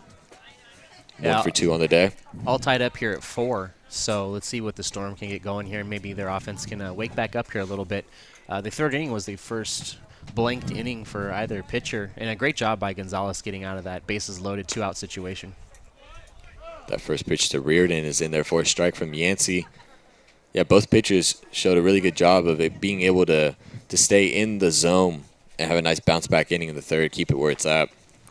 Yeah, and I liked what catcher Josh Abraham did for Gonzalez, you know, just kind of hyping him up on the way back into the dugout after that last half of the third. That slider just misses on the outside part of the plate. Didn't quite make it back in.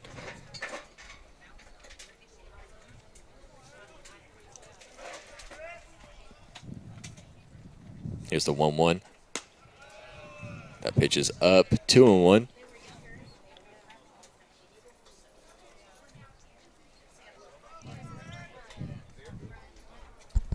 Yeah, it's just good to see Yancey back on the mound, or still on the mound, and good to see how he settled down after that kind of rough inning.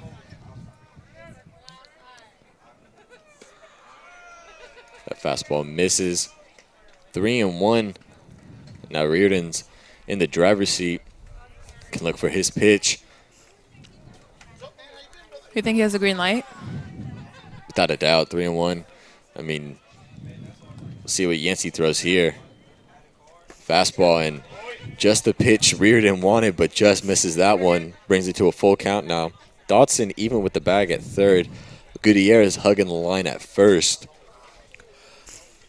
Yeah, one of the few players on the Storm hitting above 350, so I'm pretty sure his green light is always on. That's a ground ball. Easy play for Diaz for the first out. some really good speed there by Reardon getting down that line. It was an easy routine play for Diaz. However, up to the plate, Reardon almost beat that out. Number 26. Yeah, Reardon. Joey He's got some wheels on him. And he has some show hair, too. Joey Cassis now up 2 for 2. A couple singles and an RBI with the run scored.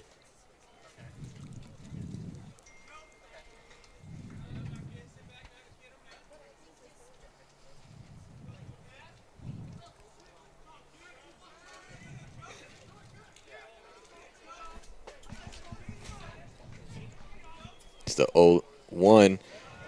That breaking ball gets away from Yancey. 1-1.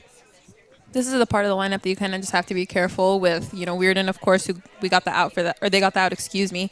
Joey Cassis and now Justin Banks. You're going to have to be careful with those two hitters. 2-1. Some noise coming over from the Storm dugout. You know, maybe trying to get a little mojo, work out a little magic for themselves. Or even getting the head of John Yancey.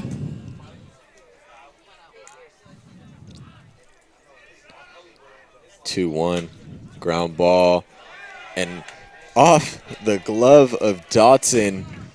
So Cassis will go ahead and reach on that one.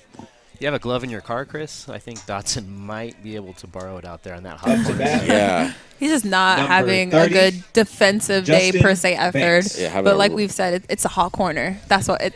That is the reason why it's called a hot corner, because of that play.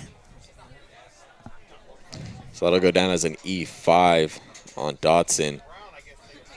Cassis was leaning, but nice job at getting back there. Yeah, great throw over by Yancey. It won't be the worst decision here to pitch around Justin Banks right here and give him the free base at the end of the day. It's a ground ball. Let's see if the Falcons can turn 2. There's 1 and 2 to end the inning. So nice pitching from John Yancey, able to get that inning-ending double play. No runs, no hits, no errors as the Falcons head to the bottom of the 4th. Aaron Corral, thank you for watching the Solano College Sports Network. Hi, this is Roberto Diaz, and thanks for watching the Solano College Sports Network. Hi, I'm Nathan Gutierrez. Thank you for watching the Solano College Sports Network.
Up to bat.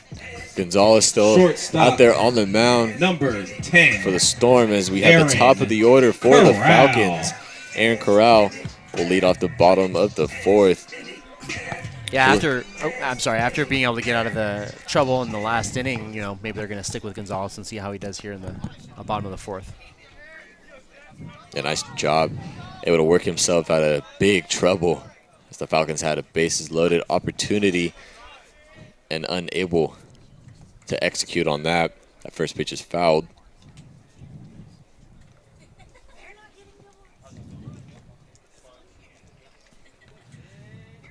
It's the 0-1. That one comes back in the zone, 0-2. Nice pitch from Gonzalez. Nice movement. Yeah, this might be the groove that he might be working himself back into. As Corral swing and a miss. Good morning, good afternoon, and good night, says Gonzalez. That was nasty. Up to bat. I was sitting here behind home plate. I could see that movement all the way, and there was some speed behind that breaking pitch. That was a little deceptive. That last second just whack right over the plate.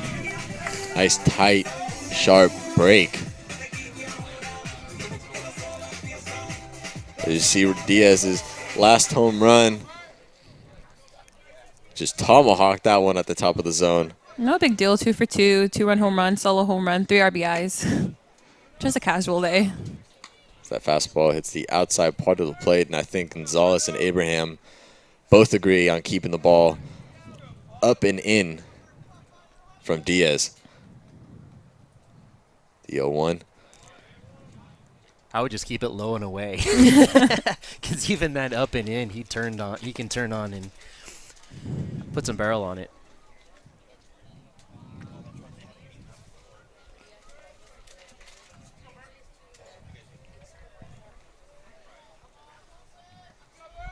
The 1-1. That curveball drops in 1-2. So now Diaz will look to protect here. Shaw playing more towards the hole. 3-4 hole, I should say. Outside. Yeah, I'm sure the Storm are very happy to see Gonzalez staying down in the zone to start off the 4th. He's making some really good pitches here.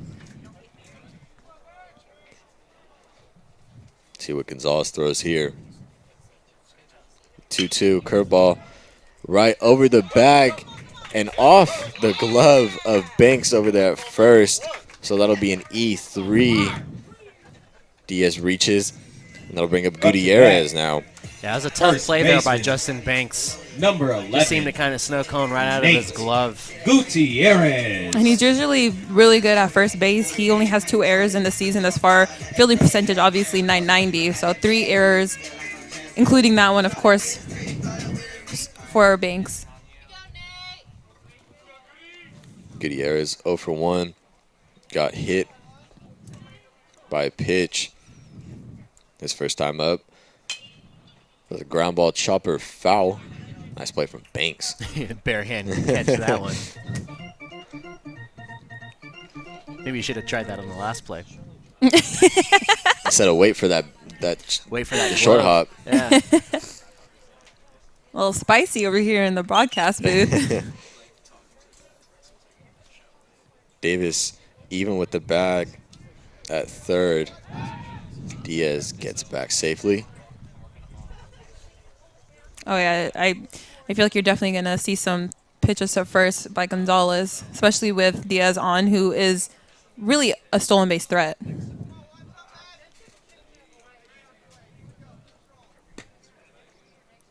Gets away from Gonzalez. 1-1. Diaz, 3 stolen bases on the year, but we have seen him on the base paths show his speed. Pretty good lead right there, too. He gets back. I think that's just a part of Gonzalez's game plan after seeing him through 3 in the 3rd innings pitched. Not just, I don't think that he's making runners. I don't think he's worried about the runners on base. I think that's just part of his pitching scheme, his whole game plan up there on the mound. Yeah, I agree. Just something to kind of take a breather, give you a second in between pitches. Nice job from Gutierrez, able to lay off that curveball. 2-1. See if the hit and run is on for the Falcons. Not to steal signs, but Tyron over there was giving some down. So it would be a good hit and run opportunity.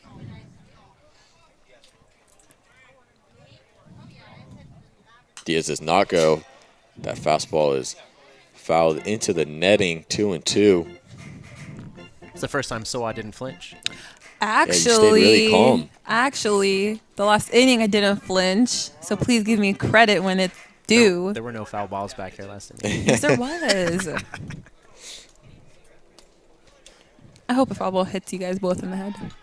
Never happened. And you guys get a big old bump, and I look at you and I say, that's why you flinch. Absolutely never happened. Yeah, it will never happen with the... Never say never. No, Not to sound corny. I would catch it or knock it away before it ever hit me in the head. Mm-mm. Baseball gods, do your magic. 2-2 is fouled. I played first base for 5 years. There's nothing hitting me in the head. I mean, if it happened to Jose Canseco's, I think it can happen to anyone. Who? Jose Canseco's. I don't know who Canseco's is.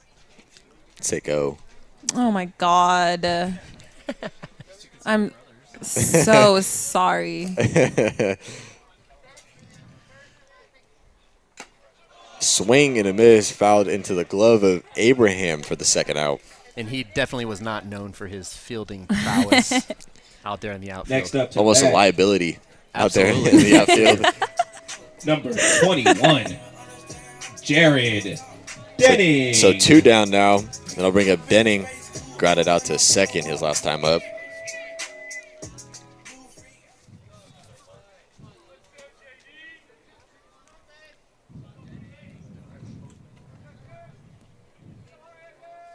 Gonzalez with a long hold. Finally decides that's driven out to right center.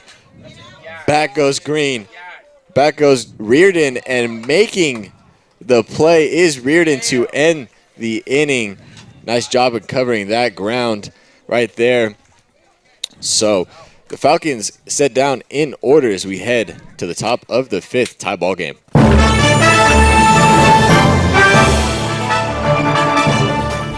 This is Nikki Requeijo with the Solano College Update. Falcons, bring your friends and family. Don't miss out on having the opportunity to show your talents. Music, poetry, speech, make it as you will at Open Mic Day. This April 11 from 11 a.m. to 2 p.m. at the 1400 building lobby. Come show your support and get a free Scantron and be ready for midterm season.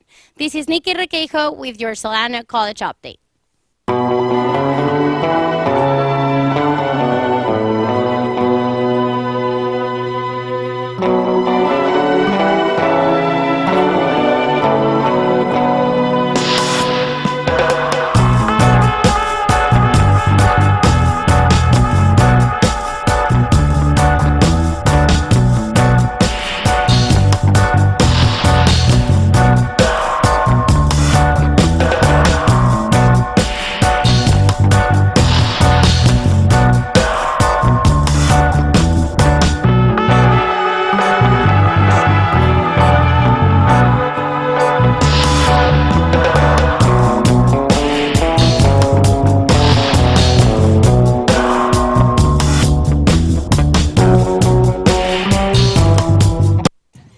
Welcome back. Up to bat. As you see there, a shot of the stands Number here at 22. Billy and Louise Yarborough.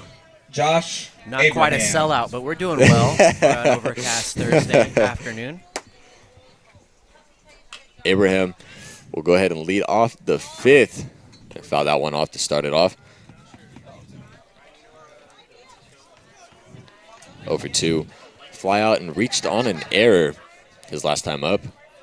The 0-1. Nice pitch from Yancey. 0-2. Pitch had some great break on it there. Good movement away from the right-handed hitter. 0-2 count. What do you expect to see here from Yancey, Steven?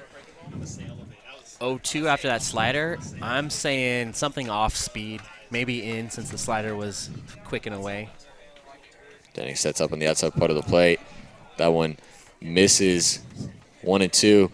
See if that sets up the slider once again.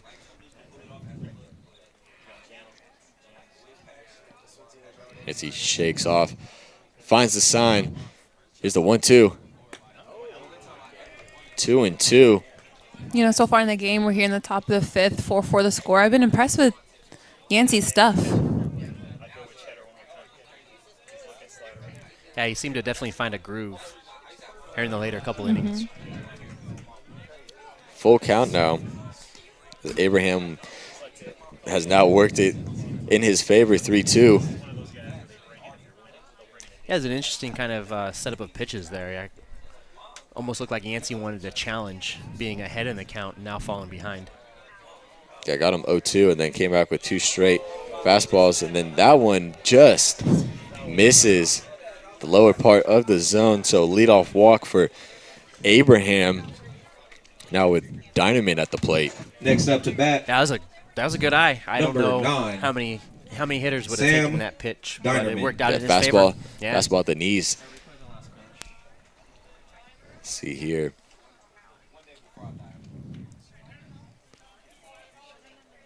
Oh, that's not the last pitch, but I would have been like, that's definitely a ball. As Dynamite bunts that foul down the third baseline.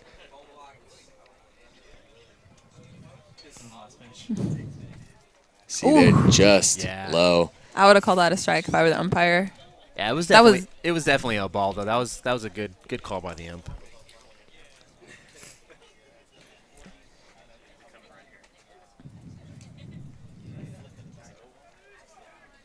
Oh, 1. Dotson in at third, playing for the bunt. As Dotterman just showed. Yancey sets. This doesn't show bunt. There goes Abraham. Here's the throw from Denning. And hose down at second is Abraham. Nice job from Denning right there. That was a great job from Denning, but even better, I feel like, from Roberto to chase the ball down and still make the tag on the runner on second. He did almost a little splits over there. Abraham had an amazing jump, but the gun of Denning, and for Diaz to spin around and place the tag, that just kind of shows how far ahead the throw was ahead of the runner. He beat him by a solid 5-6 steps. I mean, yeah, but then Denning with a gun, exactly.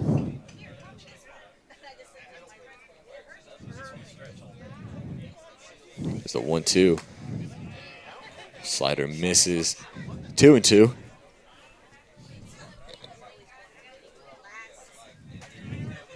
So I definitely think that was probably a hit and run situation for the Storm there. However, just didn't get a pitch to hit. Kind of left Abraham out there. That was a high and outside pitch, as that one's popped up in the infield, but right to Diaz for the second out. Of course, everything goes to the hottest guy in the field so far in the game. Up to bat. So 2 quick Number outs. 3. That'll bring up Andrew Shaw. Shaw grounded out to Dotson his last time up and reached on an error in the first. 1-0. Yeah, what looked like might have been a good inning for the Storm, off to a fast start. Now here they are, nobody on base and 2 outs.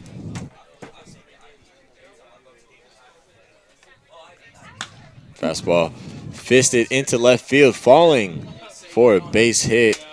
So nice piece of hitting right there from Andrew Shaw, able to push that out into left to extend the inning.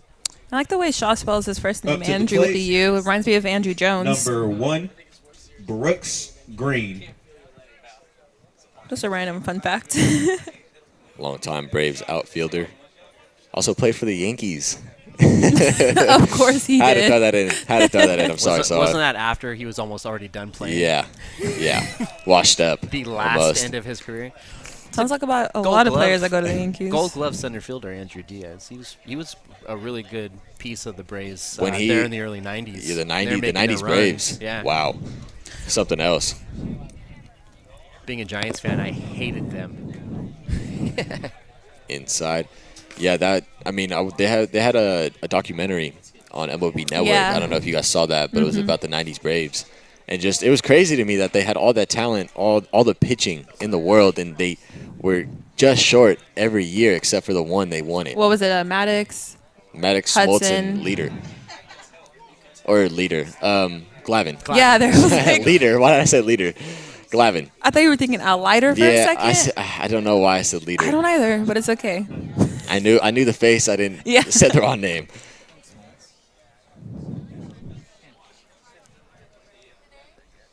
The 2-0. Fouled back. Yeah, those were some solid teams to only come away with 1 ring. I mean, it seemed like they were going deep into the postseason every year.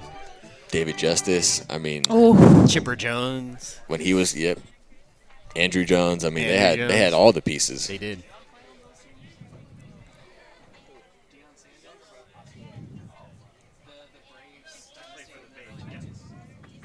Here's the 2-1 from Yancey. That one once again. Foul back, same spot, 2-2.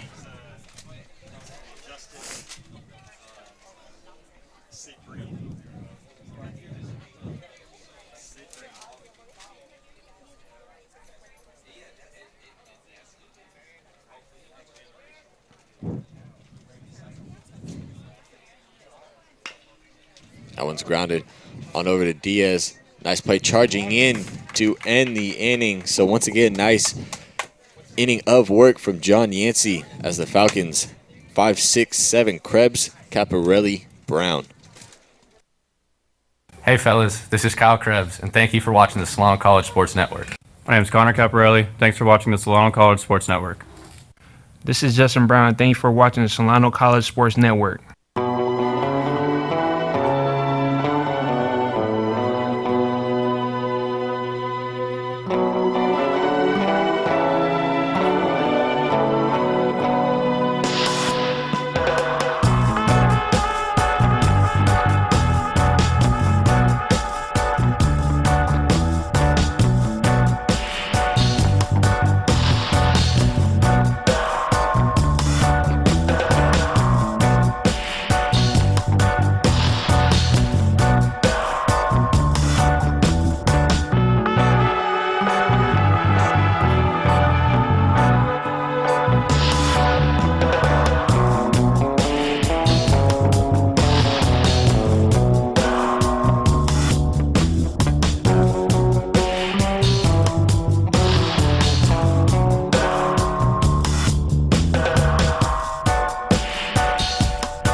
Kyle Krebs. Kyle At the Krebs. plate, getting ready. So here in the bottom half of the fifth, not that the offenses have gone cold, but the runs have kind of seemed to be shut off. Sticking at a 4-4 since the second. Yeah, both pitchers seem to be nice and settled in there on the mound. Yeah, it's good to see Yancey and Gonzalez both get their confidence back in a sense and just show everyone their stuff after everything settled down. Yeah, who would have thought? I mean, just based on those first 2 innings, we thought we were going to see a high-scoring game, and now it's almost turned into a pitcher's duel. Yeah, it's like any little error now is gonna be costly to the team. Yeah, and the defenses on both sides have definitely picked up, you know, here as the innings have gone on. That fastball's in there. So the Falcons here, for instance, if anyone gets a walk or gets on via an error, they definitely have to capitalize on that. And it does look like we have some bullpen action for the Falcons. Looks like can't quite. Looks like make a someone number. that's right-handed. The number is camouflaged on the Falcons jerseys. Some activity going on in the Storm side as well. That one slashed into right field for a base hit. So nice piece of hitting from Krebs. That would have blooped that into right for a Left leadoff fielder. single with Caparelli now at the plate. 29, Connor Caparelli.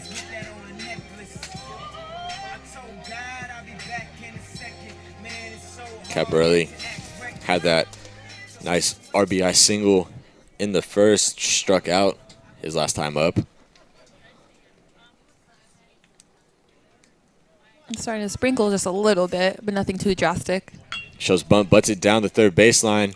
Fielding it fair is Davis. A nice play on the run as he's able to throw out Caparelli for the first out. Not only was that just a perfect bunt as it went down the line, maybe if it was just a little bit slower, he could have been safe. But it was just an amazing play by Trent Davis to just gather himself and scoop up the ball and throw to first and get Caparelli out. Designated hitter. See there on the replay, Number a drag bunt. 36. Yeah, you almost wonder if Davis lets it go. That's Brown. probably going foul. Yeah, but that's one of those in-between situations where you don't really want to take a chance and let everybody be safe. You want to try to get the out at first. And he was already charging in, so so quickly, and he was already there at the spot. Might as well take advantage of it. It's almost like he made his decision already. But thankfully for him, it worked out well.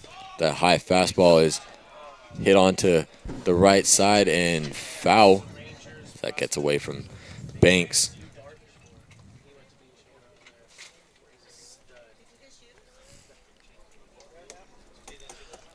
So now the Falcons have a runner in scoring position with only 1 out. See what Brown here can do. Brown's looking for an outside pitch. Hopefully drive it to the right side. Huge hole there, again, on the right side of the infield. In the dirt. That's backhand from Abraham.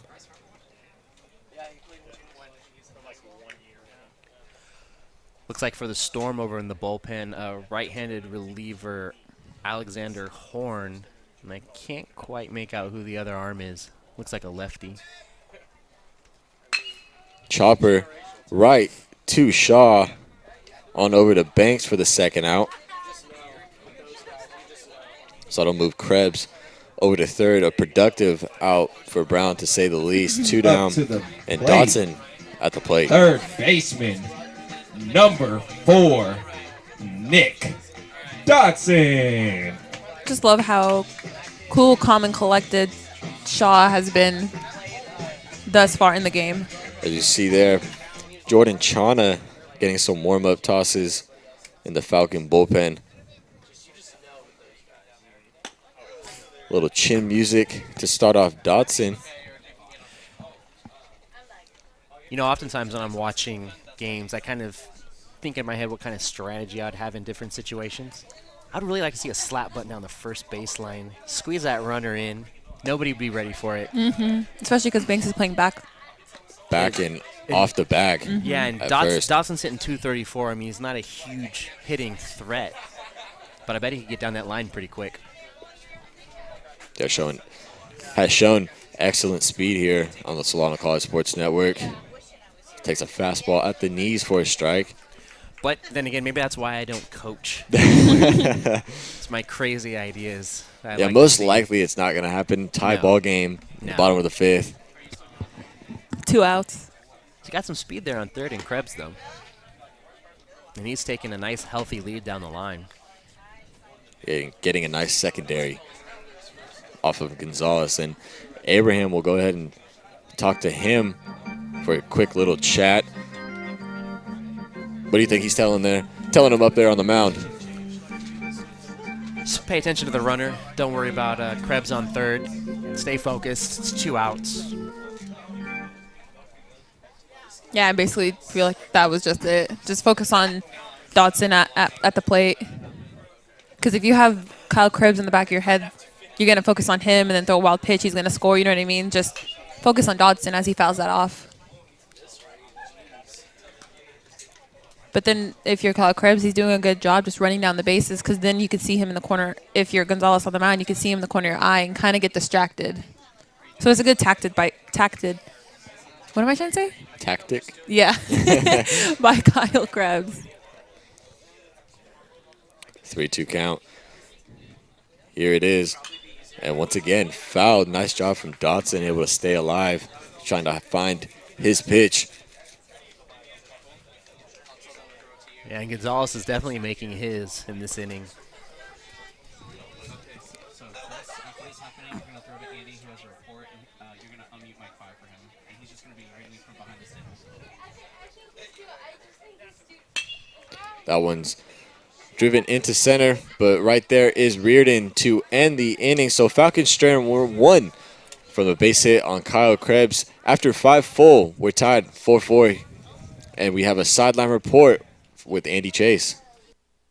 Thanks, guys. On June 30th, Bay Area Combat North Bay Face Off 2. There is 3 big title fights. The main event is a State of California 205-pound title between Adam Wamsley, ranked number 1 in California, fighting Daniel Compton, ranked number 3. There's also a 155-pound belt with Anthony Beal versus David Scuba, and a 170-pound belt versus having Giovanni Rosales versus Camilo Mija, and that is going to be a must-see event. I want to see everybody out there. This is one of the biggest amateur fighting events in the state of California. It is something that you want to see. Thank you guys very much.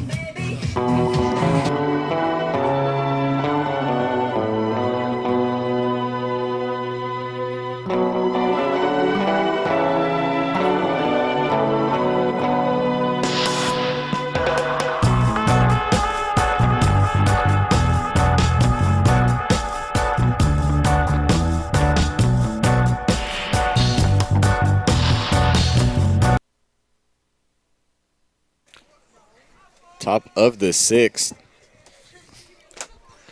So we have Trent Davis take a first pitch fastball for a strike. Yancey's still in for the Falcons. I like the idea or the strategy of keeping him in here. He's been pitching really well the last couple innings. Fastball is in there once again, 0-2. And yeah, Yancey really showing his endurance and stamina up there on the mound the past 4 starts. We talked about the past 4 games, 4-0 with a 3.95 ERA, but in those 4 starts as well, 6 innings, 7 1/3 innings, 7 innings, 7 innings. The guy can work a lot of innings and set up your bullpen at the later end of the game. Yeah, and with it being tie here, you might as well let him go until he does find a little trouble and then get your bullpen into play. The Falcons are doing the right thing with having bullpen action with Jordan Chana getting warmed up. So let Yancey have the long leash.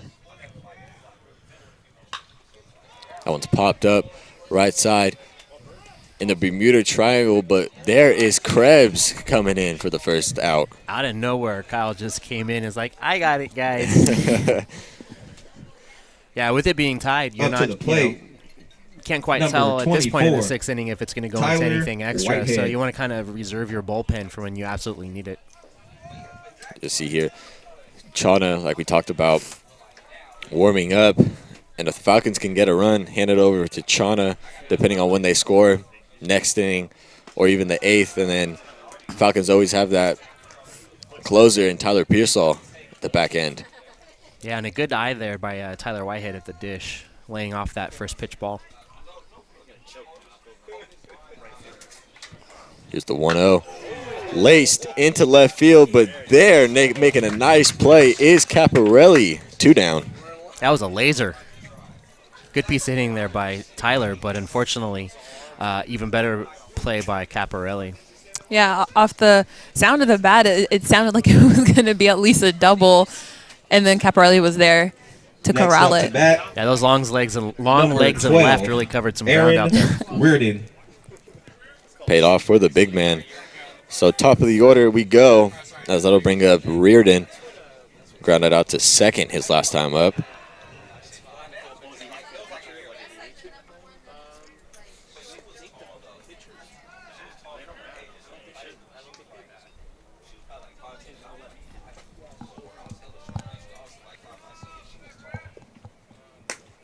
Two and 0. Yeah, quick 2 outs here for Yancey. It's a good sign for the Falcons. I wouldn't doubt he comes into the 7th. Really working quick. Really has found his groove up there on the mound. Get me over fastball in there. That was a great pitch, painting that outside corner. You could tell he took a little something off just to get himself back in the count. See what he throws here on the 2-1. Another fastball out, 3-1.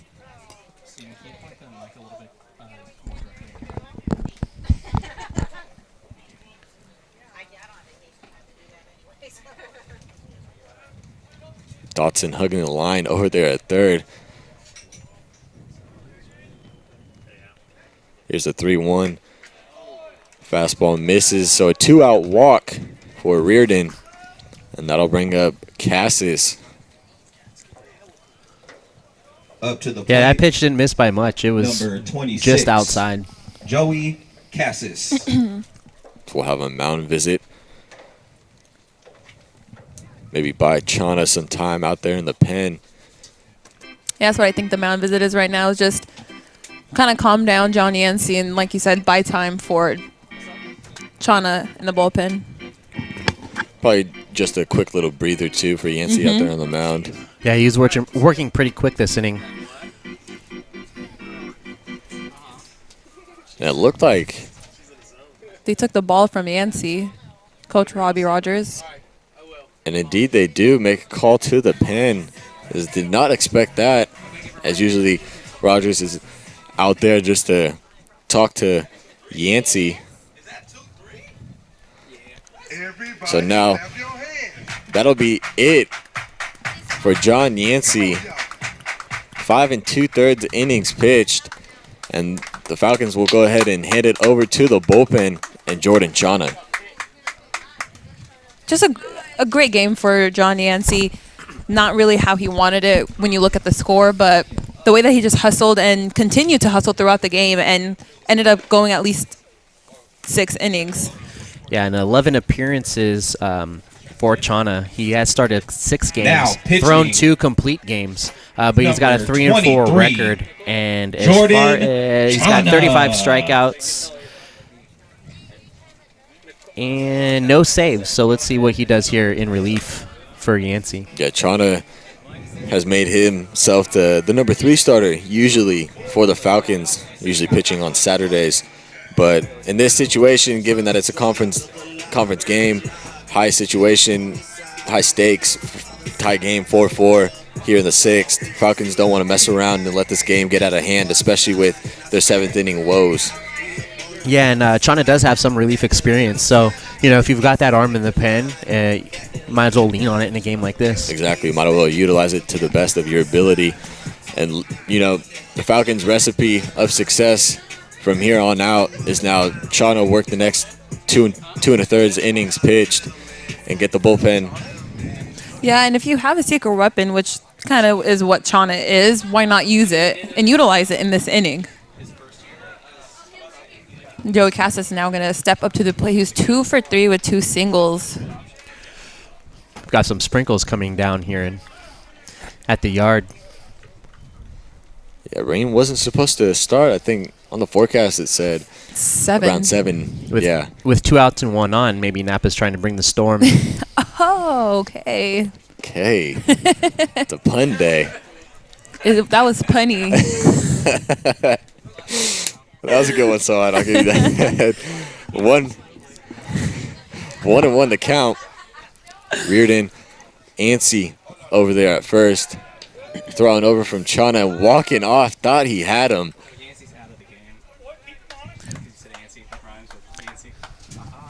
What can I say, Chris? I'm just so odd. We're turning off Oh, our wow. producer out of our ear. Everyone just wants to be a pun master like me, but I hold the title, and I need everyone to back off. So I can respectfully say, no, you don't own the title. Oh. Brian does. Brian is also known as a puntorious B.I.G.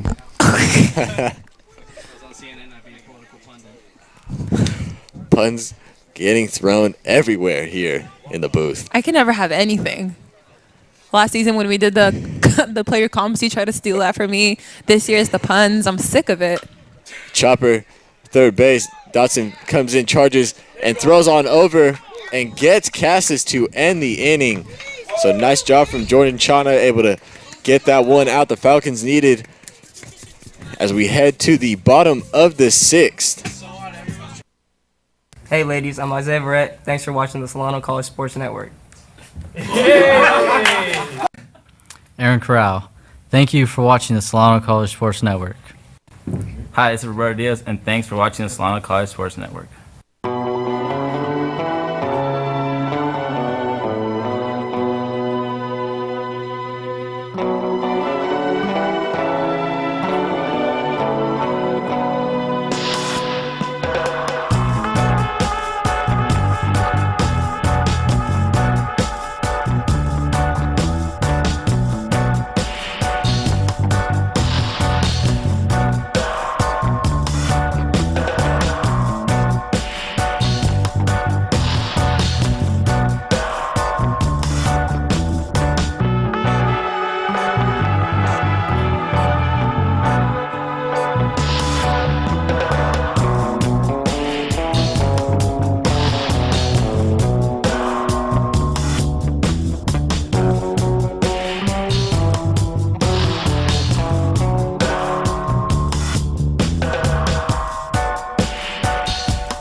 Fielder.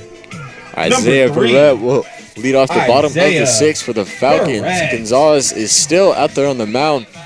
However, the Storm do have some arms up in the bullpen. That was a great play by Nick Dotson at third for the Falcons to end the top half of the 6th inning.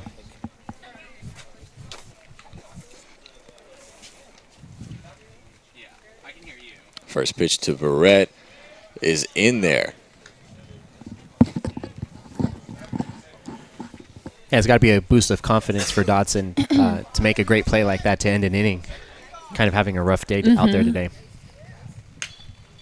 That one's fisted, popped up, and making the basket catch is Abraham for the first out. I've just been impressed with Abraham all game, whether it's the balls that are blocked or right now with that pop-up right there, just throwing his helmet on the side and just hustling down and making the catch. Number 10.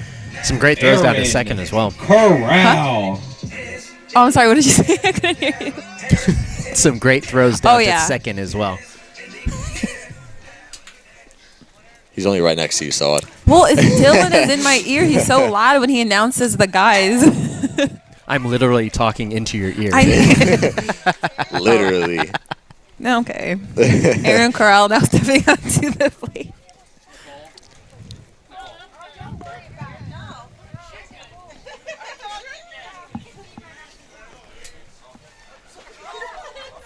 Here's the 0-1. Inside. 1-1. The wind and rain starting to pick up here a little bit.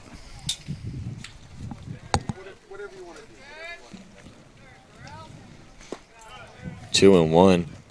Yeah, wind and rain. Not a good combo. Don't know how you guys feel about either, but I know I don't like it. I love this weather when it's November, December, but right now I kind of want it to be sunny. It's baseball season, so you want the sun to be out. You want to have baseball conditions. And especially because you're a pitcher, you said you hate playing in the cold, right? Oh, I mean, yeah, throwing the ball. Who wants to throw the ball cold? Yeah. Nobody wants to hit when it's cold. Yeah, exactly. Roberto's been doing it all day with no gloves, too. That one's inside. So another walk drawn by Corral, his second of the evening. Yeah, I got to say, even though Gonzalez gives up a walk here, I wouldn't be too unhappy because his pitches are looking a lot better than they did in the beginning of this game. So, you kind of shake this one off just because your pitches missed, but they didn't miss by much, not like earlier. So the man himself, Roberto Diaz, 2 for 3 on the day with those 2 shots. Check on over to Corral.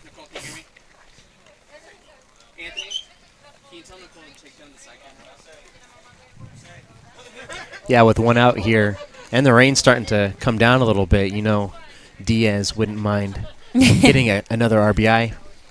Another or home run. Exactly. So, breaking ball fouled.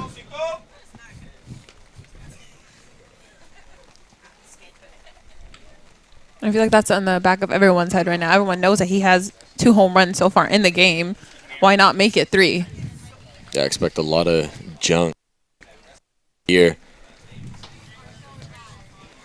to Diaz.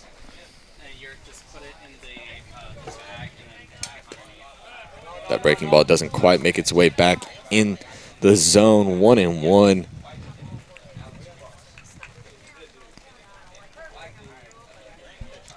Corral, haven't seen much of him as far as on the bases this year.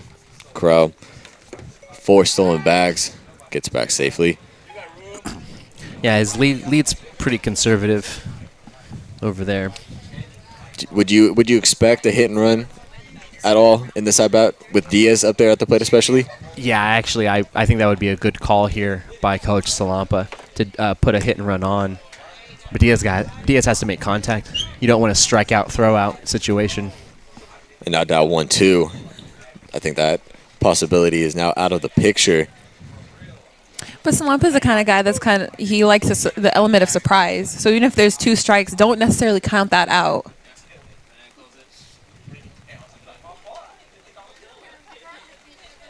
There goes Corral. Breaking ball in there for a strike. And Corral is out. Wow. It looked like he was safe by a mile. That tag from Dynaman looked effortless. Silky smooth as a strike him out, throw him out, ends the inning. So after 6 full, 4-4 game still as we head to the top of the 7th.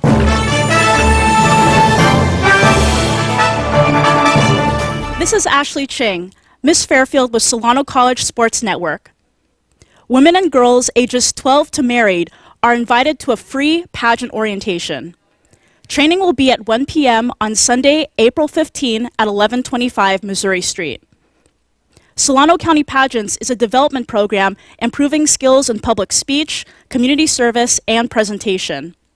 Competition weekend will take place May 18th through the 20th. Be the best version of you. Check out Solano County Pageants. This is Ashley Ching, Miss Fairfield, with Solano College Sports Network.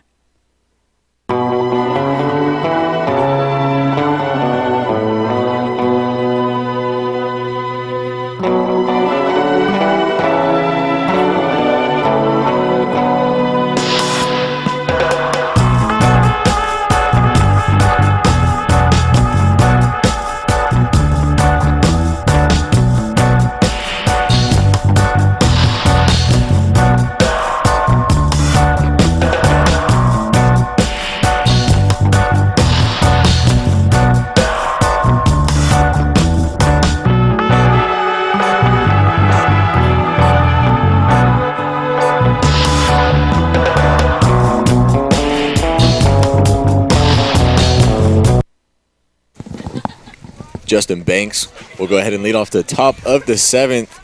Jordan Chana out there on the mound. That first pitch to him in there for a strike. Yeah, it was a great pitch by Chana there. Movement going away from the left-handed Banks. Kind of fell right off the table. Don't know if that was a changeup. Might have been a sinker type pitch. Hit up the middle for a base hit. That's a great piece of hitting there by Banks.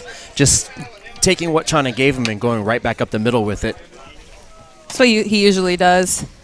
Sees his pitches and just hits Next it. It's like that Yoenis Cespedes commercial a few years Number ago where they did the 22, press conference and they asked him like this lengthy Abraham. question of how he hits and his method. He's just like, I see ball, I hit ball, and that's basically Justin Banks.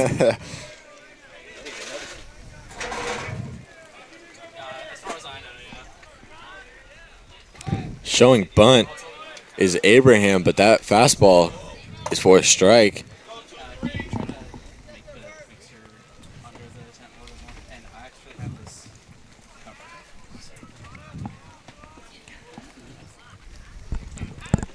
Showing bunt is Abraham. Pitch from Chana that's bunted but foul.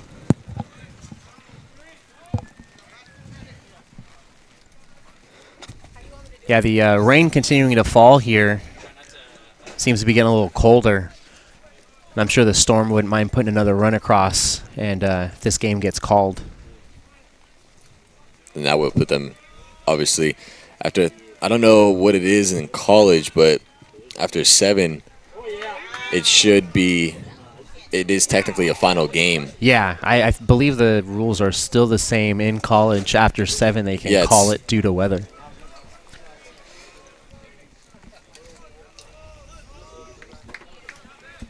With no out and 1 on, Abraham, I'm sure wouldn't mind getting things going for the Storm here.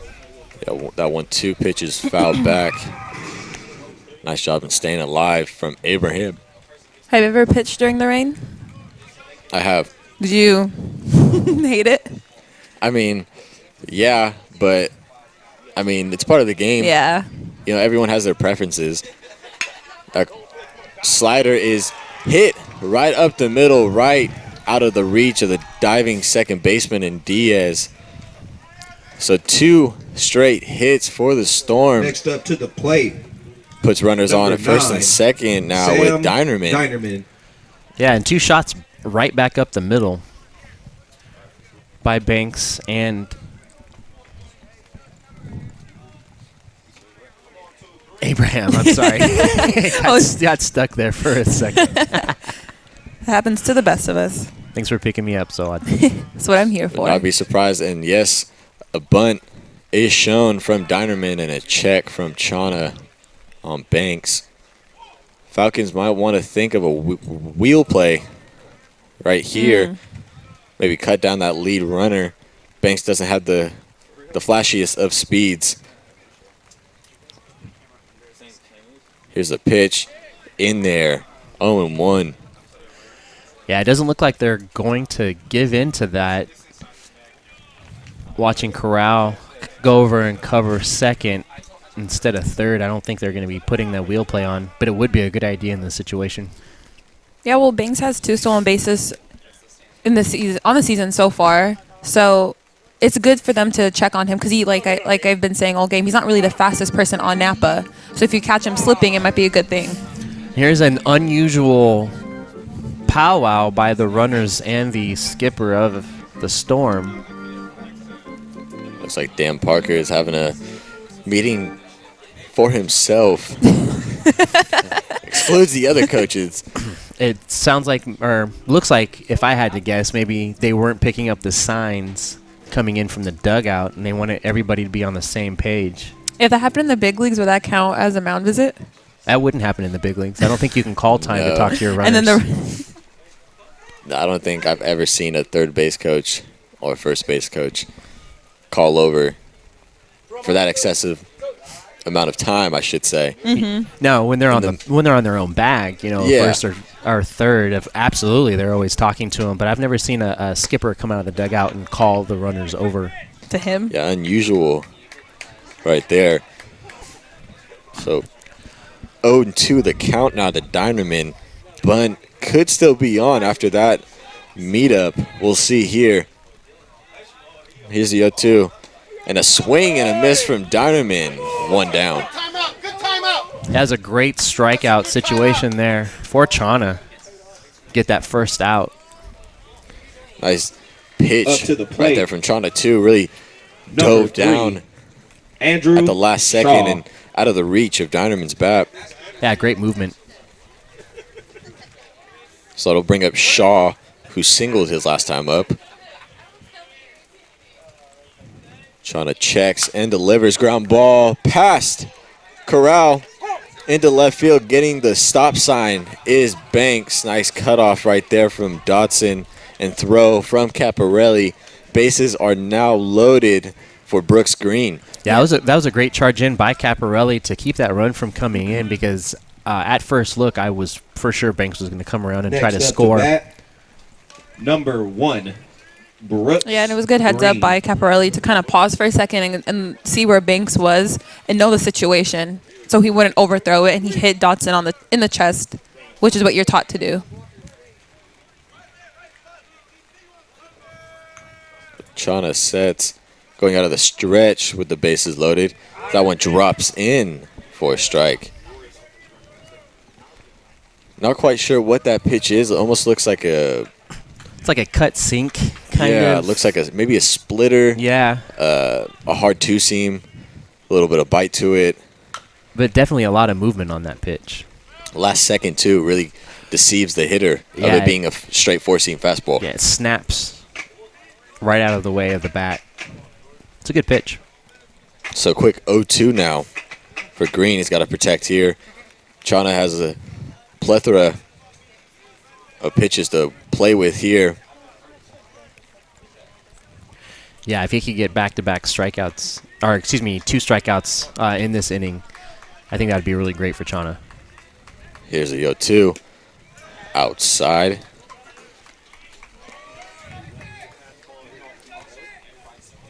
And bases loaded, 1 out. It's not a situation that, you know, the Falcons, Chana included, wants to be necessarily, but he's more than capable of getting out of it. See if Chana can get a double play ball. That one's in the dirt. Nice block from Denning. Able to save a run, potentially. 2-2. Yeah, and right now, Denning more than ever needs to be that wall that we talked about the entire season. He just needs to be back there and block everything that's going past him and know where the ball is if it does get past him. So Banks from third doesn't score. Chana sets, kicks, and delivers. That slider is up. So full count now. Big pitch right here for Chana and the Falcons. Do not want to walk in a run, especially in this circumstance. Here's the 3-2. Fisted just gets a piece of it. Is Green. We're going to do it again. A lot of noise coming over from the Storm dugout. I think they feel the need to try to, get something going here and get some of those runners in across the plate. Yeah, corners are in for the Falcons. Middle of the infield playing double play depth. Here it is again. Fastball blooped into shallow left. Back goes Corral making the catch, calling infield fly. 2 down. That was a great catch by Corral there to backpedal and make the play. Davis. So that'll bring up Davis with 2 down, bases loaded. 7th inning, 4-4 ball game. That fastball right down the heart of the plate.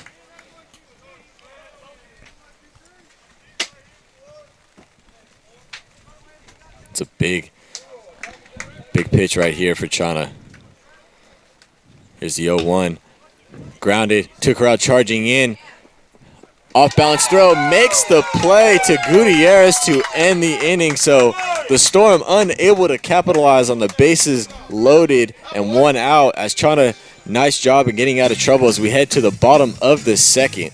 Hi, I'm Nathan Gutierrez. Thank you for watching the Solano College Sports Network. My name is Jared Denning. Thank you for watching the Solano College Sports Network. Hey fellas, this is Kyle Krebs, and thank you for watching the Solano College Sports Network.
Nate Gutierrez. Gutierrez. Leading it off in the bottom of the second. Denning on deck and Krebs in the hole. So prime time opportunity for the Falcons, looking to get ahead in this one, take the lead in this 4-4 tie. Yeah, with the rain still coming down, you kind of wonder if maybe it would be called if the Falcons were able to take a lead here in the bottom of the 7th. Here's the 1-0. That fastball hits Gutierrez again. That's the free. Does not like that. That's just free passes that the Falcons need right now, especially Next like up to Steven bat. said, with the rain coming down. You'll take anything that's Catcher. given to you. Number 21. And he didn't like that. Yeah, Gutierrez Jared not appreciate that one, especially in the Denning. cold and in the rain. But I don't. In this situation, Gonzalez didn't mean to do that whatsoever. Oh, no, not at all. Absolutely not. And you wonder if maybe the ball might have been a little wet or the pitch just got away from him. You could see the frustration on Gonzalez's face after he made that pitch. And it always seems to be to the guy that you previously hit in the game. But you can see by the body language of Gonzalez, he didn't mean to do that. Another first pitch breaking ball in the dirt.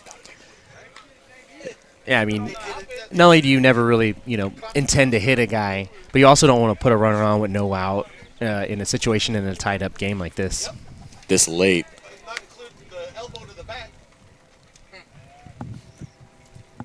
Gonzalez sets and delivers another breaking ball. That one finds the zone 1-1.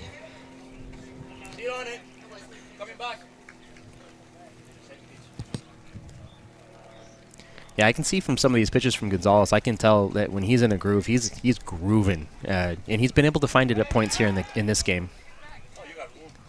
Yeah, Starton has really found it since the second inning. Has yet to give up a run, just like Yancey did before he got pulled. Yeah, and able to pitch out of some pretty tough situations.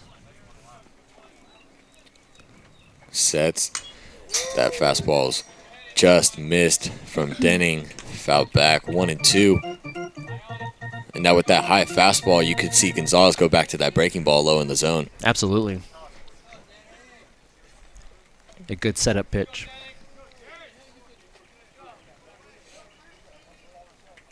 See what Gonzalez throws here. The pitch. Low, but straight and easy to take for Denning. 2-2. Yeah, and if I'm Abraham right here behind the dish, I don't mind him missing low, especially in this situation like this to Jared Denning. Denning calls for time.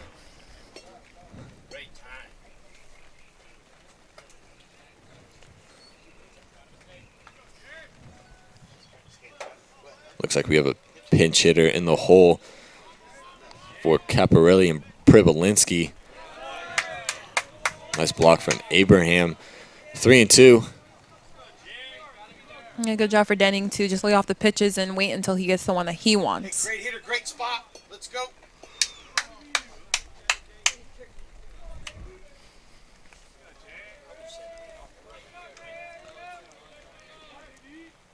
Pitch is driven out into right field.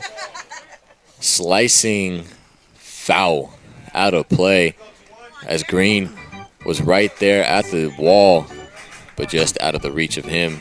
It was nice to watch that, though, go foul. It was a moonshot foul ball. Yeah, it looked like Denning just out ahead of that one a little bit. I'm sure he wouldn't mind seeing that pitch again. Looking to straighten it out. Gutierrez gets back after a quick pick from Gonzalez.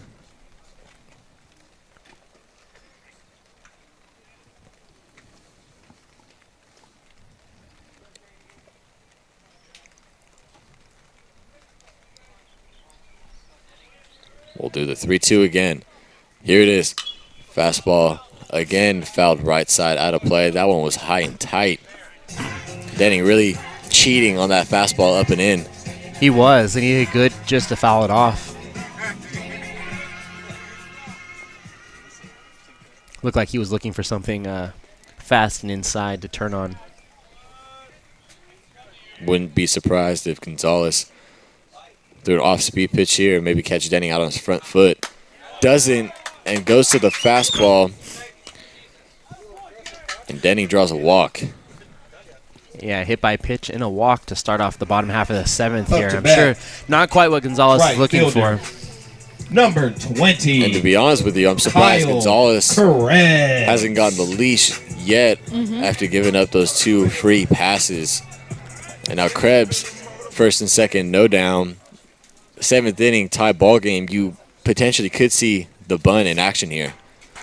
I thought he was going to get taken out the game after the hit by pitch by Gutierrez, to be honest. It is the bottom of the seventh inning. It's tied 4-4, so you have to do anything and everything you can to preserve the score, which is basically 0-0. Krebs showing bunt. Pulls back off the glove of Abraham. And Gutierrez takes a big turn coming and getting the ball is Banks. As the umpires will discuss whether or not it was off the bat of Krebs. It definitely hit Abraham's helmet, though. Yeah, that was kind of a strange play. Let's see here if we can go ahead and get a replay in just a second. Oh. That looked. I'm not sure that wasn't a foul ball. I'm going to say the Falcons definitely got a break on Let's that. see if we can slow it down.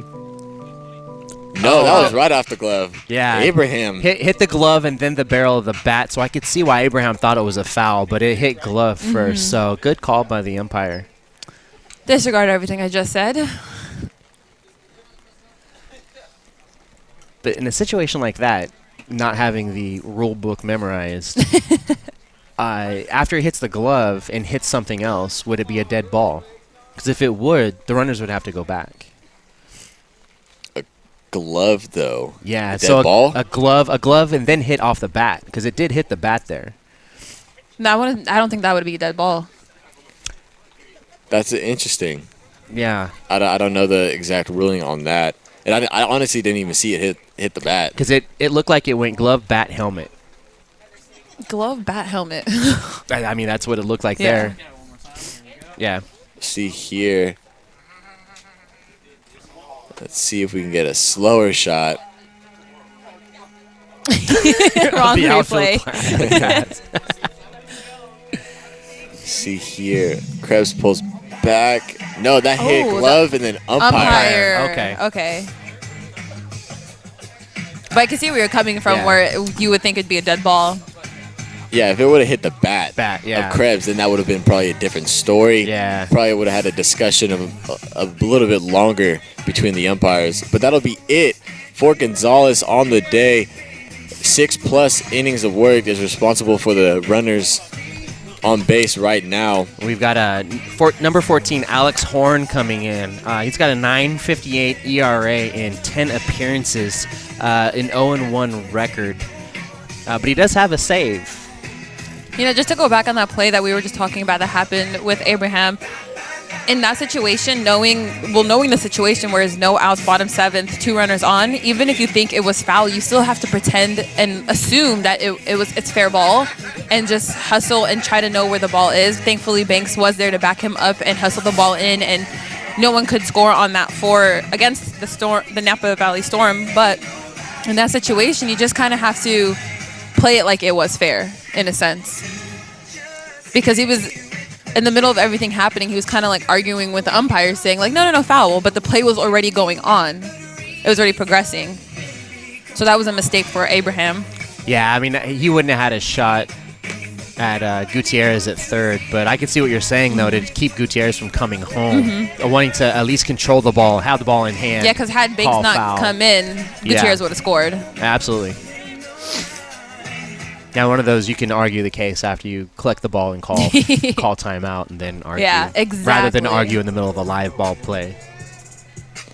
And you've seen that too in some MLB circumstances. Some guys, middle of the play, decide to discuss with the umpire. It's where you start to see what happens in professional soccer, especially overseas, where guys argue and always try to play to the ref.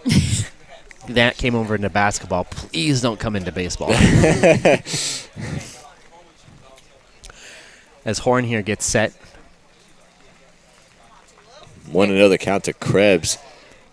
Infield is in for the Storm. So that fastball is in there for a strike. Nice pitch from Horne to start him off.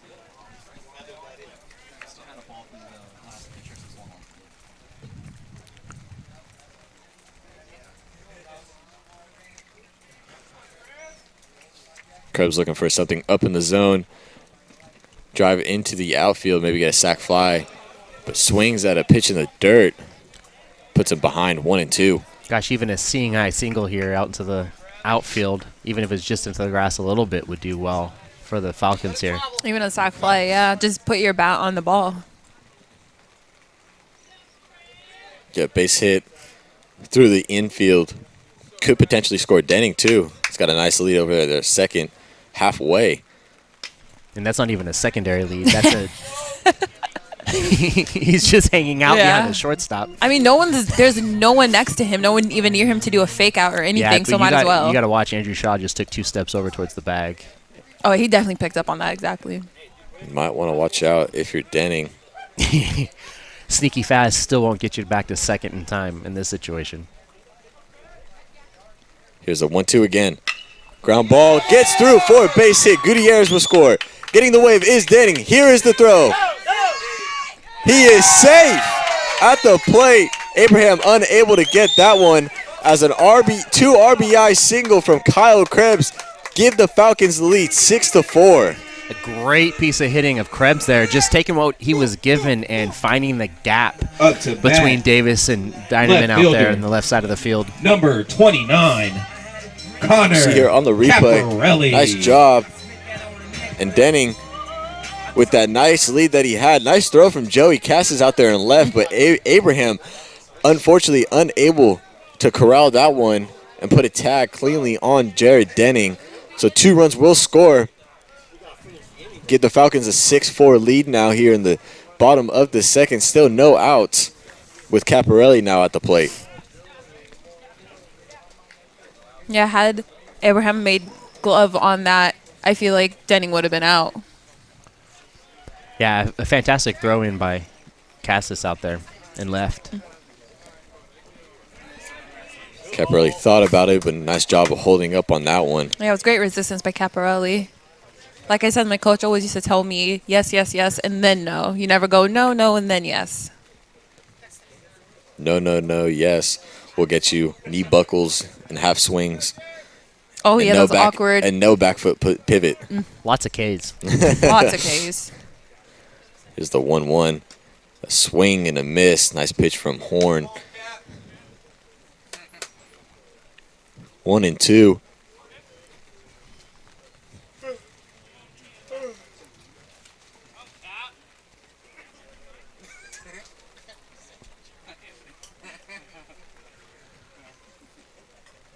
The 1-2 to Caparelli. Breaking ball. Misses low. It's a good pitch there by Horne, though. Yeah, nice job from Caparelli, able to lay off of that one.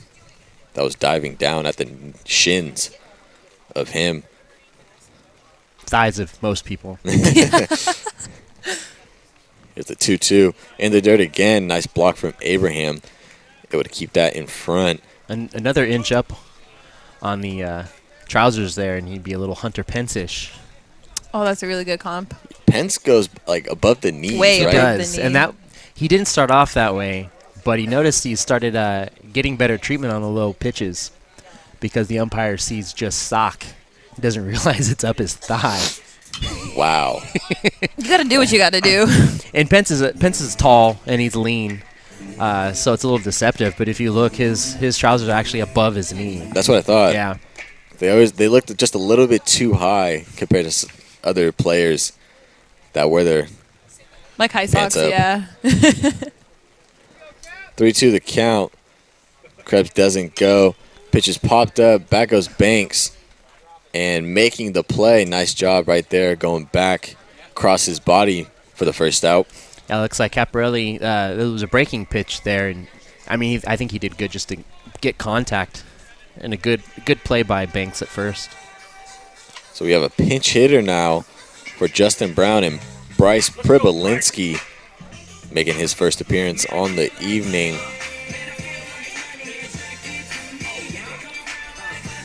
Pribolinski showing some power as of late. Up to the plate. Let's see if he's able to do something here for the Falcons. Bryce Pribolinski.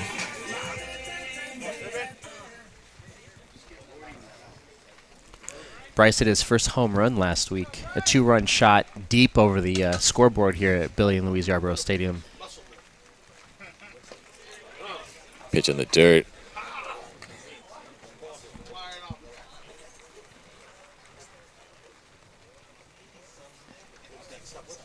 I believe if the Falcons, when they get out of this inning, because they're leading, the game might get canceled because the rain is still consistent. Or not canceled, excuse me, called. Curveball misses. 2-0. And as you see, the infield starting to get a little bit darker out there.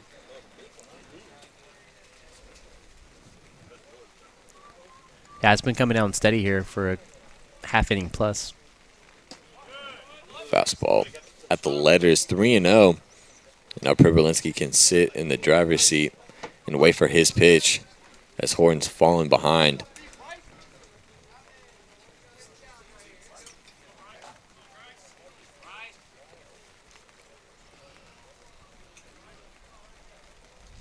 Here's the 3-0.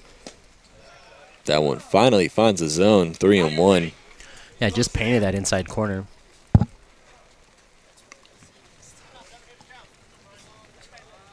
Shaw hugging the second base bag. And Dinerman playing more straight up at short. Here's the 3-1, driven out into right center. Back goes Green, making the play for the second out.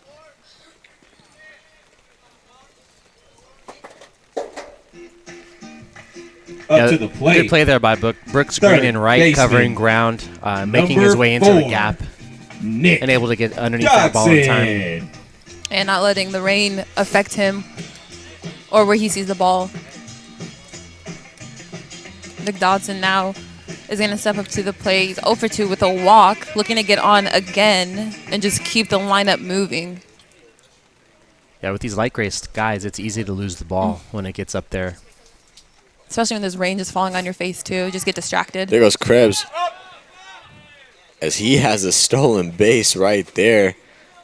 That pitch was in the dirt. And half his leg. Caught everyone by surprise.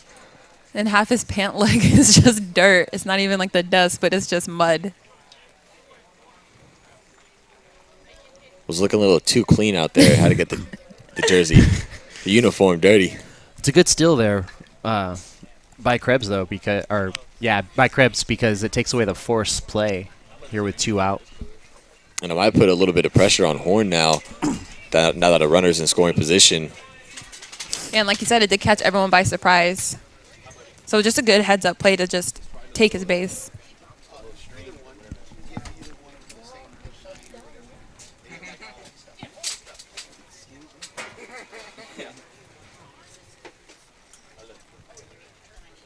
It's a 2-0 to Dotson in the dirt once again.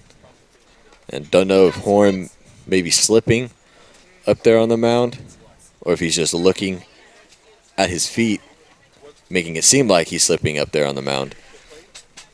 You know, I forgot about that part. I always think just about the physical aspect of the rain hitting you and then the ball slippery, but I always forget the mound does get wet and you do slip off it.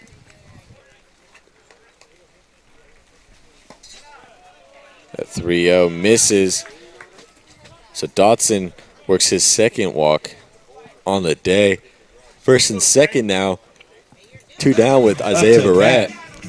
That keeps the line moving for the Falcons. Number 3, Isaiah Barrett.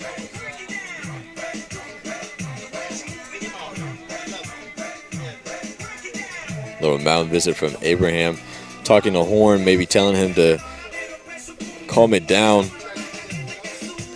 Get back in the zone. Yeah, I think it's just exactly what you said, just to calm him down and just tell him there's 2 outs. Don't do anything fancy. Don't overthink anything. Don't think he wants to hand it over the top of the lineup for the Falcons. It's where most of the damage has been done. Barrett shows bunt, pulls back, but that pitch is in there for a strike.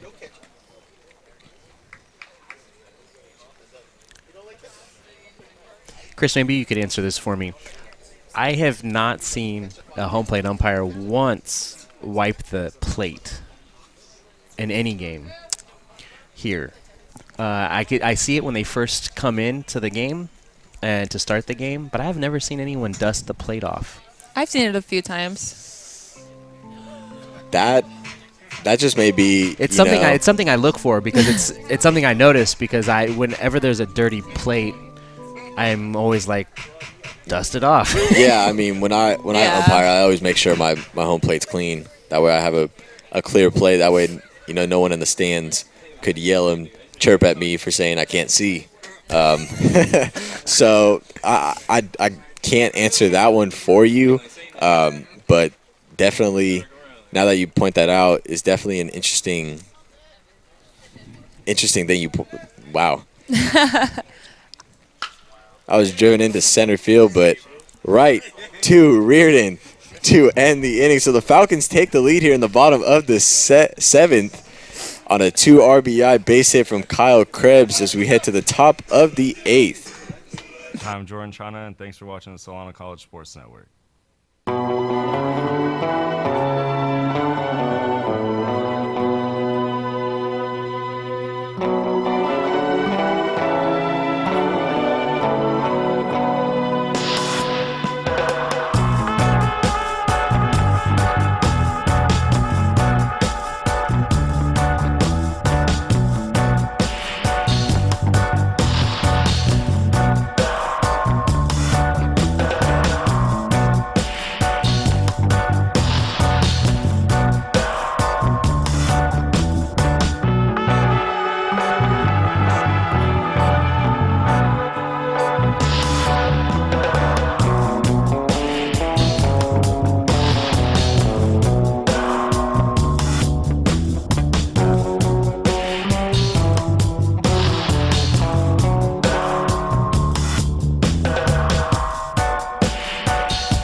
24. Top of the Tyler 8th, Falcons Whitehead. with a 6-4 lead over the Napa Valley Storm. 9-1-2 for Napa, as Whitehead will lead this one off. Chana still up there on the mound. First pitch from him. Fastball popped up towards the fence and out of play. Looked like Gutierrez might have been able to make a play on that. A nice charge over towards the fence, but just out of play. It was just funny hearing everyone say you got room when he goes over to the fence.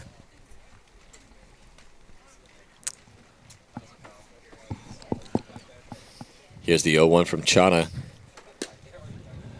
Breaking pitch misses.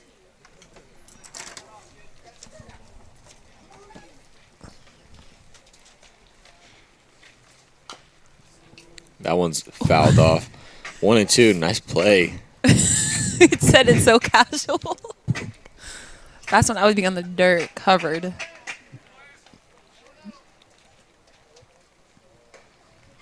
Here's the 1-2. Nice slider. Just gets a piece of it as Whitehead.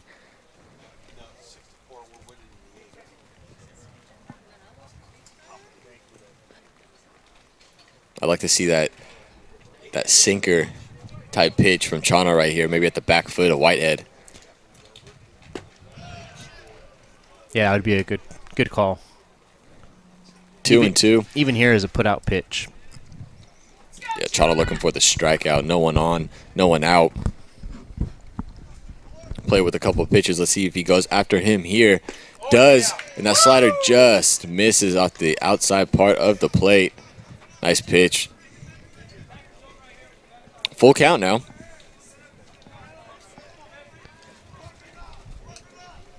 Here's the 3-2. Gets away from Chana, and that'll be a leadoff walk for Whitehead and bring it to the top of the order in Reardon. Whitehead looking into the Storm dugout, trying to get everybody pumped. Start a little late 8-inning rally here for Napa. 12. Well, that's what you have to do. Like you said, it's in the 8th inning. You want your team to be still in it. They're down by 2. You got to do anything you can to get them pumped. And after seeing the first and second inning of this game, 2 runs is not a lot.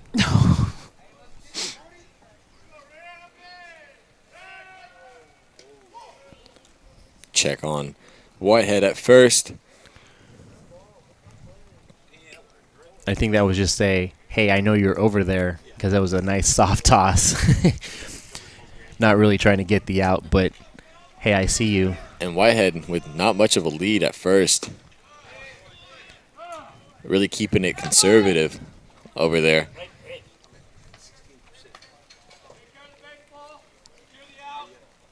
Yeah, but if you're Chana, you still have to be careful because no out, runner on first, Reardon, Cassis, and then Banks. Shall everyone get on? So you just always have to be careful. This is a big inning here for Chana. Top of the order. Has really got to zone in and pitch the way he usually does. His past 2 starts, he's got complete games for the Falcons. So another workhorse in this starting pitching staff. That one hits the outside part. Yeah, great pitch there by Chana. Working that outside corner. High and away. Reardon didn't agree with that one,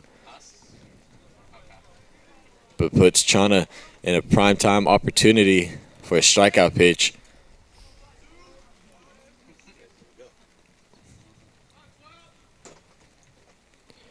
Here's the 1-2. Fouled back. Staying alive. It's Reardon.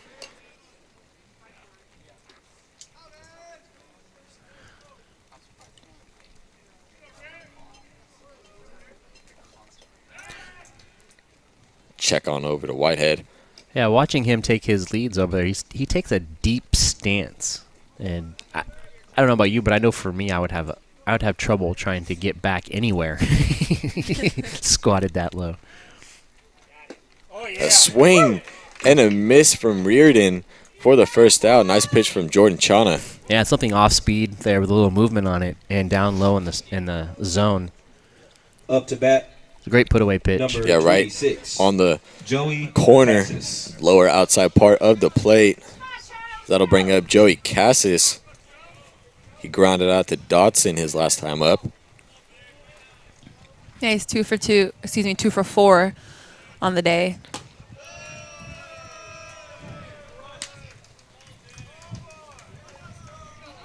Dotson even with the bag and hugging the bag at third. And Whitehead he almost looks like a crab out there with the feet shuffling. That one sliced. Foul into the Napa bullpen. I like that, a crab. I mean, you see his feet. Mm-hmm. It's number 2 Nick Adair out there getting warm in the Napa bullpen.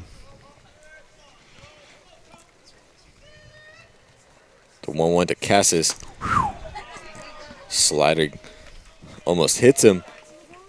Yeah, it looks like that pitch just got away from Chana there, slip out of the hand. That was in tight. Cassis did good not to really move there. That one misses. A little bit closer this time, but not quite in the zone. 3-1. Cassis looking for his pitch to drive. I see some good swings from him today. The 3-1. For a strike. Cassis was on his way to first. Yeah, Cassis is hitting 271 on this season, so he can definitely put the ball into play. The bat's not taken out of his hands. 3-2 count. Do you expect Whitehead to maybe get out of the double play? I think he's going to go. He's been playing like he was. We'll see here. The 3-2. Whitehead doesn't go.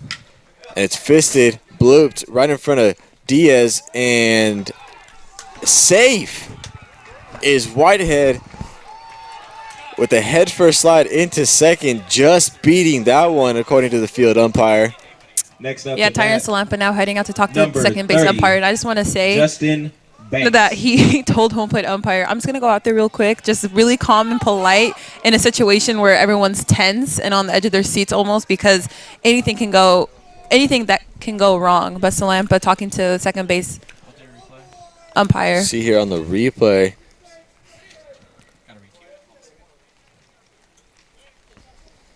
Salampa still out there with the field umpire trying to get an explanation, as maybe we can see here. Oh, he beat it.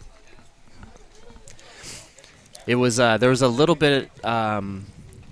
Diaz was in the base path and might have caused a little bit of a hesitation there and didn't quite flip the ball over in time. And that was the only play for Diaz, with Cassis' blazing speed going to first. Yeah, the ball just wasn't hit hard enough to Diaz at second, and the speed of Whitehead plus a good secondary lead allowed him to get it in there in time. Yeah, and it was great heads up for him to slide head first instead of feet first. I think that definitely gave him the advantage. Justin Banks now stepping up to the plate. He's 2 for 4 with a single and a double with 2 ribeyes.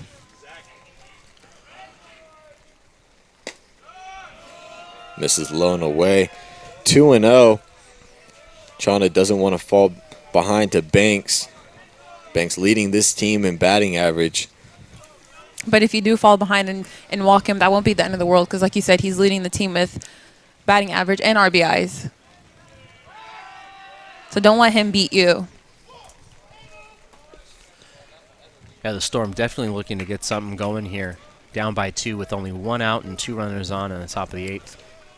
Looks like we have some action in the Falcon bullpen. Looks like Tyler Pearsall getting ready out there. The 2-0 from Chana. 3-0. Yeah, and I doubt Banks is going to swing on anything that's not his pitch and not in his zone.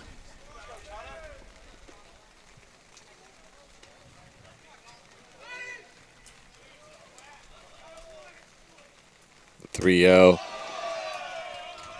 is a ball. So a 4-pitch walk for Justin Banks loads the bases for Abraham That- here with one out. That walk to Banks isn't the end of the world. Like I said, you rather give him the free base and with a walk instead of letting him do the damage with his bat.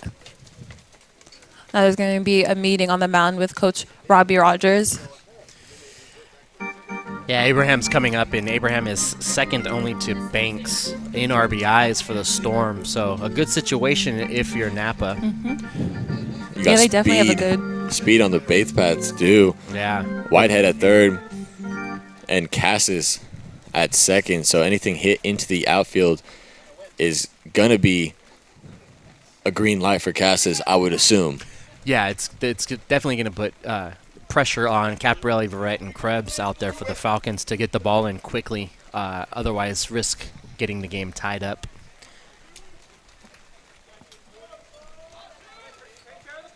And it feels like and sounds like the rain has definitely picked up since the last inning. So Chana here looking just to get out and preserve the lead. Big spot right here for Jordan Chana as that one misses. It's 5 straight balls for Chana.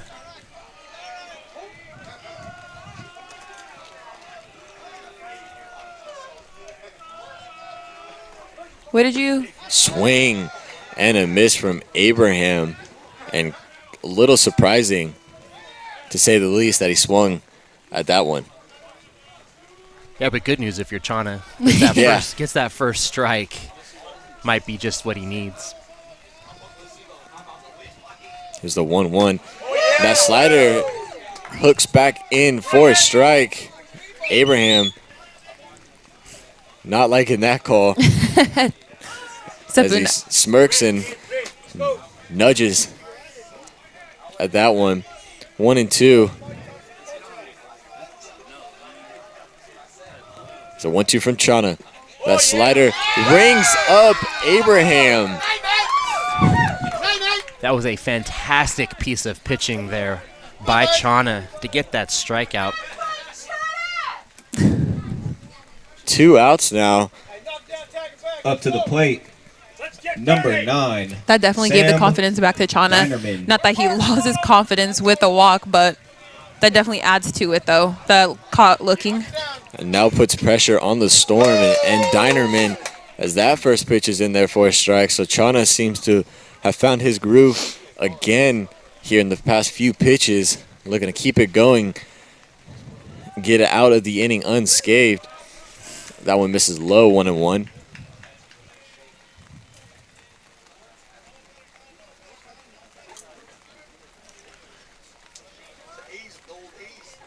Cassis antsy out there at second. Anything hit, like I said, as that one hits Dinerman, and that'll bring in a run, make it a 6-5 ball game.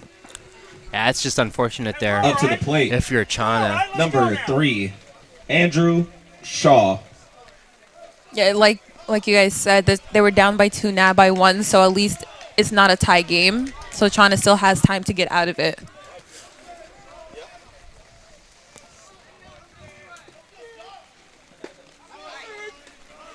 In there for a strike.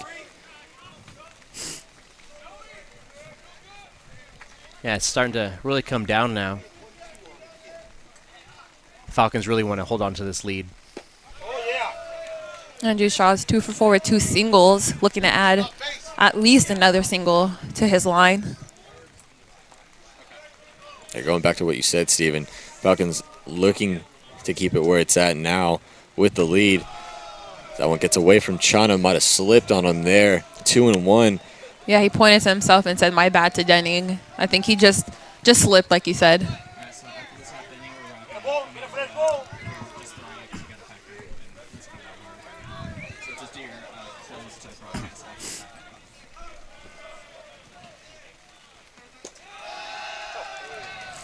That pitch didn't miss by much there. 3-1, and now pressure is on Jordan Chana on the mound. I would say Chana and Shaw here in this situation. Chana, Yeah, Shaw. 3-1 count. Do you expect Shaw to swing at all? I think if it's anything close, I think he's taking a hack. I say the opposite. Takes And it's a forced strike, 3-2 count, and this is a big pitch right here. 3-2, 2 out, 6-5 ball game here in the top of the 8th. Yeah, I think with 1 strike to play with, I think being a little bit aggressive right there, you don't want to get caught watching a strike go over the plate. So here's the big pitch, 3-2. Ground ball fouled. And unable to field it cleanly is the third base coach. It's a little wet. Okay, he didn't have his glove. A little The slick. conditions aren't his way. He was in between seeds. So we'll do the 3-2 again.